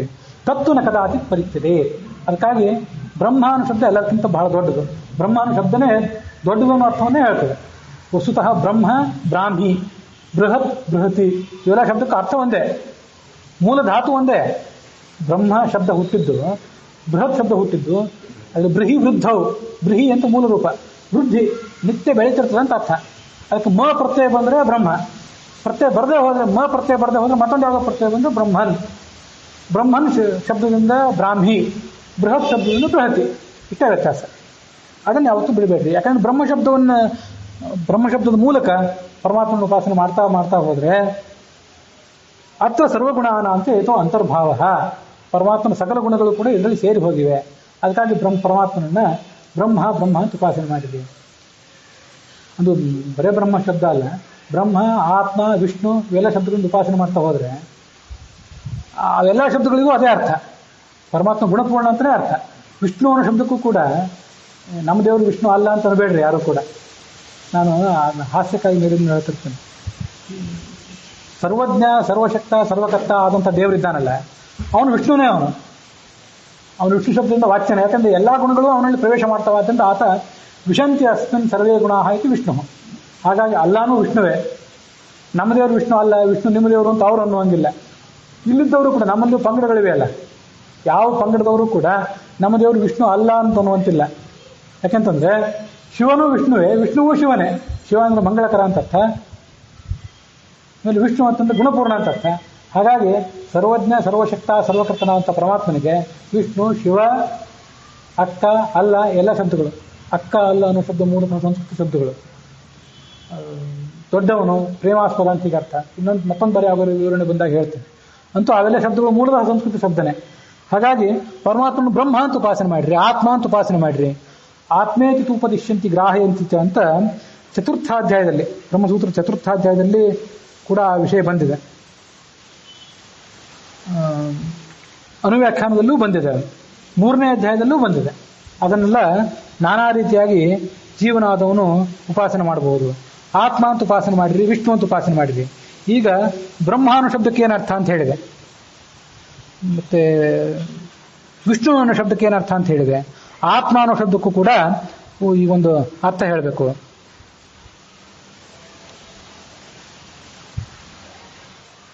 ಆತ್ಮೇತ್ಯುಪಾಸನಂ ಕಾರ್ಯಂ ಸರ್ವಥೈವ ಮುಮುಕ್ಷುಭಿಃ. ಇದು ಬ್ರಹ್ಮಸೂತ್ರ ಭಾಷ್ಯದ ಚತುರ್ಥಾಧ್ಯಾಯದ 4ನೇ ಅಧ್ಯಾಯದ ಪ್ರಥಮ ಪಾದದಲ್ಲಿ ಬಂದದ್ದು. ಎಲ್ಲಾ ಮುಮುಕ್ಷುಗಳು ಕೂಡ ಆತನನ್ನು ಆತ್ಮ ಆತ್ಮ ಅಂತ ಉಪಾಸನೆ ಮಾಡ್ರಿ.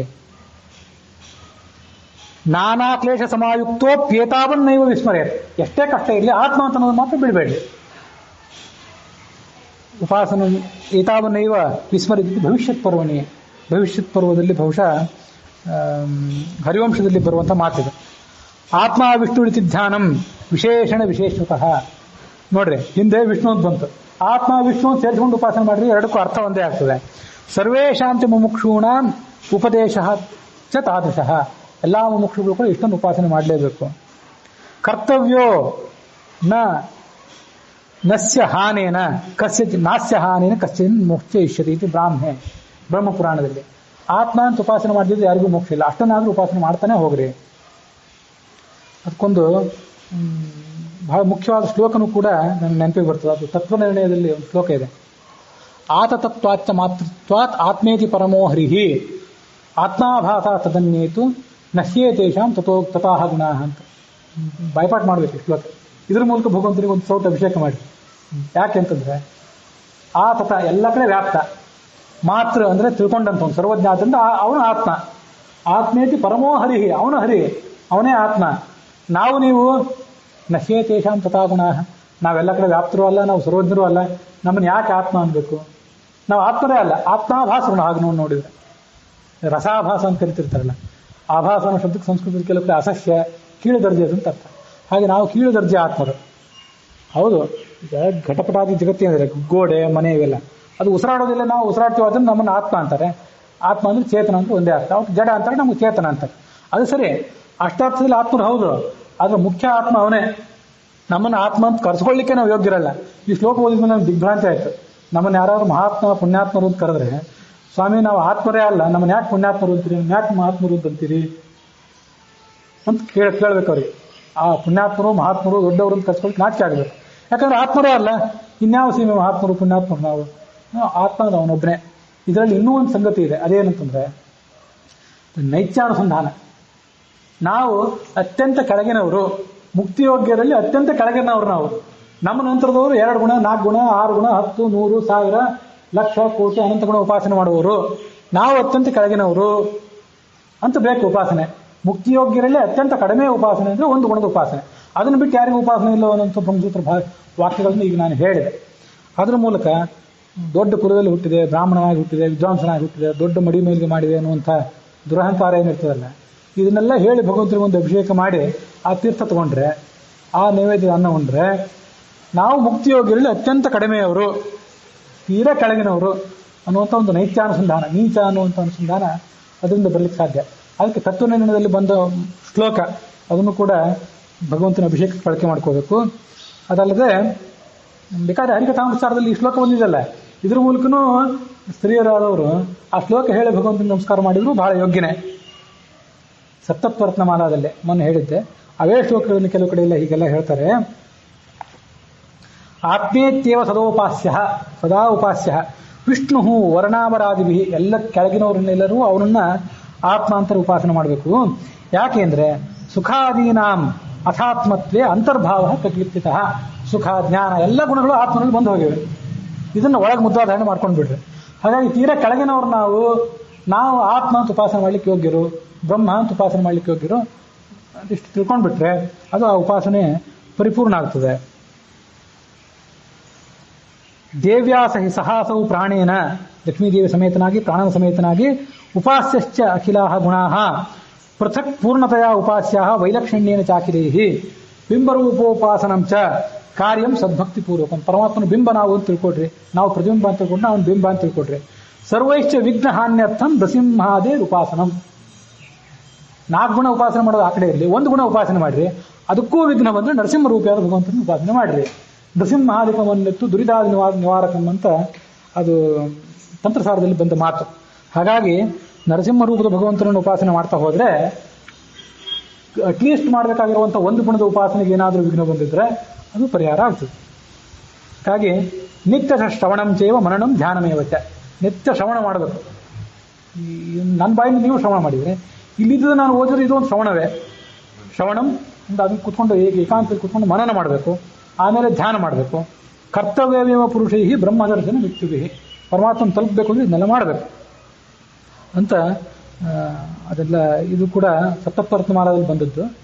ಈ ಬ್ರಹ್ಮಸೂತ್ರ ಭಾಷ್ಯ ಅನ್ನೋ ವ್ಯಾಖ್ಯಾನದಲ್ಲಿ ಯಾವ ಮಾತುಗಳನ್ನು ಹೇಳಿದ್ದಾರೆ ಅದೇ ವಿಷಯಗಳೇ ಅಷ್ಟೇ, ಬೇರೆ ಏನು ವಿಷಯಗಳಲ್ಲ.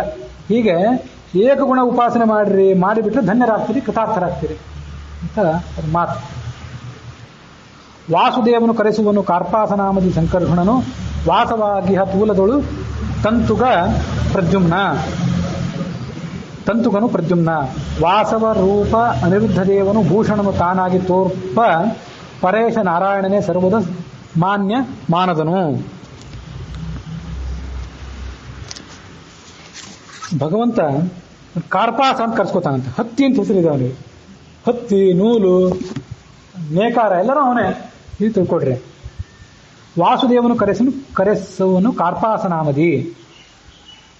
ಹೀಗೆ ಅವನು ಹತ್ತಿಯೊಳಗಿದ್ದಾನೆ. ಮುಂದೆ ಸಂಕರ್ಷಣ ಇದ್ದಾನಲ್ಲ, ಅವನು ಕೂಡ ಈ ಹತ್ತಿಯೊಳಗಿದ್ದಾನೆ. ಕಾರ್ಪಾಸ ಅಂದರೆ ಒಳಗಿನ ಕಾಳು ತೆಗಿಲಾರದ ಹತ್ತಿ ಅಂತೆ. ತೂಲ ಅಂದರೆ ಕಾಳು ತೆಗೆದಂತಹ ಹತ್ತಿ ಅಂತ ಹೀಗೆ ಹೇಳ್ತಾರೆ. ನೂಲುಗಳಲ್ಲಿ ಪ್ರದ್ಯುಮ್ನ ಇದ್ದಾನೆ.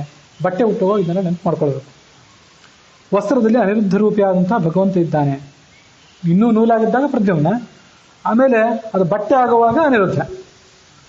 ಧರಿಸಿದಾಗ ಶೋಭೆ ಕೊಡಲಿಕ್ಕೆ ಅದರೊಳಗೆ ಪರೇಶ ಇದ್ದಾನೆ. ನಾವು ಧಾರಣೆ ಮಾಡಿದ ಮೇಲೆ ಅವನು ಮಾನ್ಯನಾಗಿದ್ದಾನೆ. ಎಲ್ಲ ದೇವತೆಗಳ ಪೂಜೆ ಸ್ವೀಕಾರ ಮಾಡ್ತಾನೆ. ಅವನು ನಮ್ಮ ಮಾನವನ್ನು ರಕ್ಷಣೆ ಮಾಡ್ತಾನೆ ಉಟ್ಕೊಂಡಿದ್ದರಿಂದ. ವಾಸುದೇವನು ಕರೆಸುವನು ಕಾರ್ಪಾಸನಾಮದಿ ಸಂಕರ್ಷಣನು ವಾಸವಾಗಿ ತೂಲದೊಳು. ತೂಲ ಅಂದರೆ ಕಾಳು ತೆಗೆದ ಹತ್ತಿ ಅಂತ ಹೇಳ್ತಾರೆ. ತಂತುವಿನಲ್ಲಿ ಪ್ರದ್ಯುಮ್ನ ಇದ್ದಾನೆ. ವಾಸ ರೂಪನಾಗಿ ಅನಿರುದ್ಧ ದೇವನಿದ್ದಾನೆ. ಭೂಷಣನು ತಾನಾಗಿ ತೋರ್ಪ ಪರೇಶ ನಾರಾಯಣನೇ ಸರ್ವದ ಮಾನ್ಯ ಮಾನದ. ಅವನು ಸ್ವಯಂ ಮಾನ್ಯ, ನಾವು ಮಾನದರು.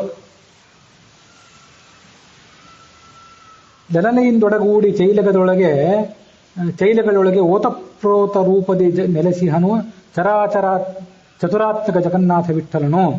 ಚಳಿ ಬಿಸಿಲು ಮಳೆ ಗಾಳಿ ಎಂದು ಅರೆಗಳಿಗೆ ಬಿಡದಲೇ ಕಾವನೆಂದರಿದು ಇಳೆಯಳು ಅರ್ಚಿಸುತ್ತಿರು ಸದಾ ಸರ್ವಾಂತರಾತ್ಮಕನ. ಲಲನೆ ಅಂದರೆ ಅವನ ಪತ್ನಿ ಲಕ್ಷ್ಮೀದೇವಿ. ಅವಳ ಜೊತೆಗೂಡಿ ಈ ಬಟ್ಟೆ ಒಳಗಿದ್ದಾನವನು. ಜಗನ್ನಾಥ ವಿಠಲ ಬಟ್ಟೆ ಒಳಗೆ ಉದ್ದಗಲ ಇದ್ದಾನೆ. ಇಲ್ಲಿದ್ದಾನೆ ಎಲ್ಲ ಕಡೆ, ಅಂಚು ತುದಿ ಎಲ್ಲ ಕಡೆ ಅವನಿದ್ದಾನೆ. ಚಳಿ ಬಿಸಿಲು ಮಳೆ ಗಾಳಿ ಯಾವುದೂ ಆತನಿಗೆ ತೊಂದರೆ ಕೊಡೋದಿಲ್ಲ ಭಗವಂತನಿಗೆ. ಹಾಗೆ ಭಗವಂತನ ಧ್ಯಾನ ಮಾಡ್ಕೊಂಡು ಈ ಬಟ್ಟೆ ಹುಟ್ಟವನಿಗೆ ಅದು ತೊಂದರೆ ಕೊಡೋದಿಲ್ಲ.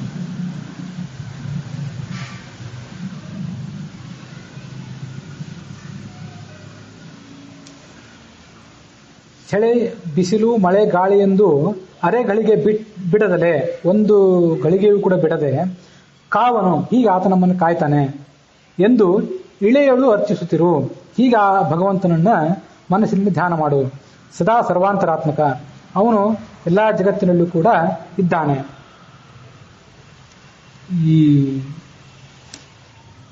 ಏನು ಈ ಪದ್ಯ ಬಂತಲ್ಲ, ಈ ಪದ್ಯ ಬಂದಾಗ ಒಂದು ರುದ್ರಾಧ್ಯಾಯದ ಮಾತು ನೆನಪಿಗೆ ಬರ್ತದೆ. ಆ ರುದ್ರಾಧ್ಯಾಯದ ಮಂತ್ರ ಯಾವುದಂದ್ರೆ 10ನೇ ಅನುವಾಕದಲ್ಲಿ ಬರುವಂತಹ ಮಂತ್ರ. ಅದು 10ನೇ ಮಂತ್ರವೇ ಅಂತ ಕಾಣಿಸ್ತದೆ ಪ್ರಾಯ. ಮೀಢುಷ್ಟಮ ಶಿವತಮ ಶಿವೋನ ಸುಮನಾಭವ ಪರಮೇ ವೃಕ್ಷ ಆಯುಧನ್ ನಿಧಾಯ ಕೃತ್ಯಂ ವಸಾನ ಆಚರ ಪಿನಾಕಂ ಬಿಭ್ರದಾಗಹಿ ಅಂತ ಮಂತ್ರ. ಮೀಢುಷ್ಟಮ, ನಾವು ಬೇಕಾದನ್ನೆಲ್ಲ ಕೊಡುವವನು. ಶಿವತಮ, ಅತ್ಯಂತ ಮಂಗಳಕರಣಿಯನು. ಶಿವೋನ ಸುಮನಾಭವ, ನಮಗೆ ಮಂಗಳಕರನಾಗು ಮತ್ತು ನಮಗೆ ಪ್ರಸನ್ನನಾಗು. ಪರಮೇ ವೃಕ್ಷ ಆಯುಧಂ ನಿಧಾಯ, ಪರಮೇ ವೃಕ್ಷೆ, ಅತ್ಯಂತ ದೊಡ್ಡ ವೃಕ್ಷ, ಅಲ್ಲಿ ನಿನ್ನ ಆಯುಧವನ್ನು ಇಟ್ಟು ಬಾ. ಇದಕ್ಕೆ ಸತ್ಯಧರ್ಮ ಸ್ವಾಮಿಗಳು ರಾಮನ ಪರವಾಗಿ ಅರ್ಥ ಮಾಡಿದ್ದಾರೆ. ಗೋವಿಂದಾಚಾರ್ಯ ಪ್ರಕಾರ ವೃಕ್ಷ ಅಂತಂದ್ರೆ ಕೈಯಲ್ಲಿ ಜ್ಞಾನ ಮುದ್ರೆಯನ್ನು ಹಿಡ್ಕೊಂಡು ಬಾ, ಆಶೀರ್ವಾದ ಮುದ್ರೆಯನ್ನು ಹಿಡ್ಕೊಂಡು ಬಾ ಅಂತ ಅವ್ರದ್ದೊಂದು ವ್ಯಾಖ್ಯಾನ ಇದೆ. ವೃಕ್ಷ ಅಂತಂದ್ರೆ ಮೂಲ ರೂಪ, ನಿನ್ನ ಆಯುಧಗಳನ್ನೆಲ್ಲ ಮೂಲ ರೂಪದಲ್ಲಿಟ್ಟುವ, ನಮ್ಮ ಕಡೆ ಬರುವಾಗ ಪ್ರಸನ್ನನಾಗಿ ಬಾ ವ್ಯಾಖ್ಯಾನ ಮಾಡಿದ್ದಾರೆ. ಇನ್ನೊಂದಿದೆ, ನಾನೊಂದು ಅರ್ಥ ಹೇಳ್ಬೋದು ಅಂತ ತಿಳ್ಕೊತೀನಿ. ಪರಮೇ ವೃಕ್ಷ ಆಯುಧಂ ನಿಧಾಯ. ವೃಕ್ಷ ಅಂದ್ರೆ ಊರ್ಧ್ವ ಮೂಲ ಮದಶಾಖಂ ಅಶ್ವತ್ಥಂ ಪ್ರಾಹುರವೇಯಂ, ಭಗವದ್ಗೀತಾ 15ನೇ ಅಧ್ಯಾಯದಲ್ಲಿ ಬಂದದ್ದು. ಈ ಜಗತ್ತು ಅನ್ನುವಂಥ ವೃಕ್ಷ ಇದೆಯಲ್ಲ, ಸಂಸಾರ ಅನ್ನುವಂಥ ವೃಕ್ಷ, ಅದೇ ಪರಮ ವೃಕ್ಷ. ಆ ಜಗತ್ತಿನಲ್ಲಿ ಆಯುಧವನ್ನು ಇಟ್ಕೊಂಡು, ಅಂದ್ರೆ ನಿನ್ನ ನಿಯಂತ್ರಣವನ್ನು ಇಟ್ಕೊಂಡು, ಜಗತ್ತಿನ ಮೇಲೆ ನಿನ್ನ ನಿಯಂತ್ರಣವನ್ನು, ನಿನ್ನ ಹತೋಟಿಯನ್ನು ಎಂದು ಬಿಟ್ಕೊಡ್ಬೇಡ, ಆ ಆಯುಧವನ್ನು ಇಟ್ಕೊಂಡು ಬಾ. ಕೃತ್ಯಂ ವಸಾನ ಅನ್ನೋದು ನೆನಪಿಗೆ ಬಂದು ಈ ಶ್ಲೋಕ ಓದಿದಾಗ. ಕೃತ್ಯ ಅಂದ್ರೆ ಚರ್ಮ, ಭಗವಂತ ಉಟ್ಕೊಳ್ಳುವಂಥ ಗಜಚರ್ಮ, ಈಶ್ವರ ಉಟ್ಕೊಳ್ಳುವಂಥ ಗಜಚರ್ಮ, ಅದಕ್ಕೆ ಕೃತ್ಯಂ ವಸಾನ. ಅದಲ್ಲದೆ ಕೃತ್ಯ ಅಂತಂದ್ರೆ ಭಗವಂತನ ಮೂಲ ರೂಪ ನಮ್ಮ ಕಣ್ಣಿಗೆ ಕಾಣುವಂಥದ್ದಲ್ಲ, ಕಣ್ಣಿಗೆ ಕಾಣುವಂಥ ಒಂದು ಹೊರಗಿನ ಚರ್ಮ ಉಟ್ಕೊಂಡು ಬಾ. ನಮಗೆ ನಿನ್ನ ಮೂಲ ರೂಪ ನಮಗೇನು ಕಣ್ಣಿಗೆ ಕಾಣುವಂಥದ್ದಲ್ಲ, ಆ ಸಾಧನೆ ನಾವು ಮಾಡಿಲ್ಲ. ರಾಮಕೃಷ್ಣಾದಿ ರೂಪದಿಂದ ಇಲ್ಲಿ ನಮಗೆ ಎದುರಿಗೆ ಕಣ್ಣಿಗೆ ಕಾಣುವಂತೆ ಬಾ. ಅದು ಅಲ್ಲದೆ ಕೃತ್ಯ ಅಂತ ಬಂತಲ್ಲ, ಕೃತ್ಯ ಅಂದ್ರೆ ಬಟ್ಟೆ, ಇಲ್ಲಿ ಶ್ಲೋಕ ಬಂತಲ್ಲ ಇದು. ವಾಸುದೇವನು ಕಾರ್ಪಾಸನೆನಿಸುವನು, ಅದಕ್ಕಾಗಿ ತಂತುಗನು ಪ್ರದ್ಯುಮ್ನ, ವಾಸವ ರೂಪ ಅನಿರುದ್ಧ ದೇವನು, ಅನಿರುದ್ಧ ರೂಪಿಯಾದ ಭಗವಂತ ಕೃತ್ಯಂ ವಸಾನಃ, ಬಟ್ಟೆಯನ್ನು ತೊಟ್ಟುಕೊಂಡು ಬಟ್ಟೆಯನ್ನು ನಮಗೆ ಉಡಿಸುವಂಥವನಾಗಿ ಇಲ್ಲಿಗೆ ಬಾ. ಆಚರ, ಯಾಕಂದ್ರೆ ನೀನು ಎಲ್ಲ ಕಡೆ ಸಂಚಾರ ಮಾಡುವವನು. ಪಿನಾಕಂ ಬಿಭ್ರತಾಗಹಿ, ಕೈಯಲ್ಲಿ ಬಿಲ್ಲನ್ನು ಹಿಡ್ಕೊಂಡು ಬಾ, ನಮ್ಮ ದೋಷಗಳನ್ನು ಪರಿಹಾರ ಮಾಡು, ನೀನು ಬಟ್ಟೆಯನ್ನು ಉಟ್ಕೊಂಡು ಬಾ, ನಮಗೆ ಬಟ್ಟೆಯನ್ನು ಉಡಿಸುವಂಥವನಾಗಿ ಬಾ ಅಂತ ಆ ಮಂತ್ರದಲ್ಲಿ ಹೀಗೆಲ್ಲ ಅನುಸಂಧಾನ ಮಾಡ್ಕೊಳ್ಳೋದು ಸಾಧ್ಯ ಆದರೆ. ಲಲನೆಯಿಂದ ಒಡಗೂಡಿ ಚೈಲಗಳೊಳಗೆ, ಬಟ್ಟೆಗಳೊಳಗೆ ಓತಪ್ರೋತ ರೂಪದಿ, ಎಲ್ಲ ಕಡೆ ಹೆಣೆದುಕೊಂಡು ಬಿಟ್ಟಿದ್ದಾನೆ. ಹೇಗಂದವನು ಚತುರಾತ್ಮಕ, ಬಹಳ 4 ರೂಪಗಳಿಂದ ಕೂಡಿದಂಥ ಈ ಜಗನ್ನಾಥ ವಿಠಲ. ಚಳಿ, ಬಿಸಿಲು, ಮಳೆ, ಗಾಳಿ ಅಂತ ಆತ ಆಲೋಚನೆ ಮಾಡಿದೆ. ಗಳಿಗೆ ಬಿಡದಲೆ ಒಂದು ಕ್ಷಣವೂ ಆತ ನಮ್ಮನ್ನು ಕಾಯ್ತಾ ಇದ್ದಾನೆ. ಸದಾ ಸರ್ವಾಂತರಾತ್ಮಕ, ಅವನನ್ನು ಹೀಗೆ ನೀನು ಅನುಸಂಧಾನ ಮಾಡಿಕೋ ಅಂತನ್ನುವಲ್ಲಿಗೆ ಈ ಶ್ವಾಸ ಸಂಧಿಯ 29ನೇ ಪದ್ಯ, ಅದು 472ನೇ ಪದ್ಯ, ಹರಿಕಥಾಮೃತ ಒಟ್ಟಾರೆ ಪದ್ಯಗಳ ಪೈಕಿ ಅದು ಇಲ್ಲಿಗೆ ಸಮಾಪ್ತಿಯನ್ನು ಕಂಡಿದೆ. ಶ್ವಾಸ ಸಂಧಿಯು ಕೂಡ ಸಮಾಪ್ತಿಯನ್ನು ಕಂಡಿದೆ. ಆಷಾಢ ಶುಕ್ಲ ಏಕಾದಶಿ ಇದು. ಆಷಾಢ ಶುಕ್ಲ ಏಕಾದಶಿ ಅಂತಂದ್ರೆ ತಪ್ತ ಮುದ್ದಾಧಾರಣೆ ಮಾಡಿಕೊಳ್ಳುವಂಥ ಏಕಾದಶಿ, ಪಂಢರಪುರ ಮೊದಲಾದ ಕ್ಷೇತ್ರಗಳಲ್ಲಿ ಭಗವಂತನನ್ನು ಉಪಾಸನೆ ಮಾಡುವಂಥ ಏಕಾದಶಿ. ವಿಠಲ ಅಂತಂದ್ರು ಕೃಷ್ಣ ಅಂದ್ರೂ ಒಂದೇ. ಅವನು ನಮ್ಮ ಕೃಷ್ಣ ಆದರೆ ದೋಷನಾಶಕ ಅಂತ ಬಂತು ಈಗಾಗಲೇ ಭಾಗವತದಲ್ಲಿ, ಬ್ರಹ್ಮತರ್ಕದಲ್ಲಿ ಬಂದಿರುವ ಮಾತದು. ಅವನು ನಮ್ಮ ದೋಷಗಳನ್ನು ಪರಿಹಾರ ಮಾಡಬೇಕು. ಹೊರಗಿನ ಮುದ್ರೆಯನ್ನು ಹಾಕೊಳ್ಳೋದು ಏನಿದೆಯಲ್ಲ, ಅದು ನಮ್ಮ ಶರೀರಕ್ಕೊಂದು ಕಾಸಿ, ಶರೀರಕ್ಕೊಂದು ಸಂಸ್ಕಾರ ಕೊಟ್ಟಂತೆ. ಆದರೆ ಒಳಗಿನ ಅನುಸಂಧಾನ ಇಲ್ಲದೆ ಹೋದರೆ ಹೊರಗಿನ ಮುದ್ರೆಯನ್ನು ಸುಮ್ಮನೆ ಶರೀರಕ್ಕೆ ತ್ರಾಸ ಕೊಟ್ಟಂತೆ. ಕೆಲವರು ಬಾಕೋತ್ಕೊಂಡು ಮೈ ಹೊಡ್ಕೋತಿರ್ತಾರಲ್ಲ, ಹಾಗೆ ಮಾಡಿದಂಗೆ ಆಗಿಬಿಡ್ತದೆ ಅಷ್ಟೇ. ಹಾಗಾಗಿ ಅನುಸಂಧಾನದ ಮೂಲಕ ಅದೆಲ್ಲವೂ ಸಾರ್ಥಕ ಆಗಬೇಕು ಅನ್ನುವಲ್ಲಿಗೆ ಇವತ್ತಿನ ಈ ಕಥಾಭಾಗ ಸಮಾಪ್ತಿಯನ್ನು ಕಂಡಿದೆ.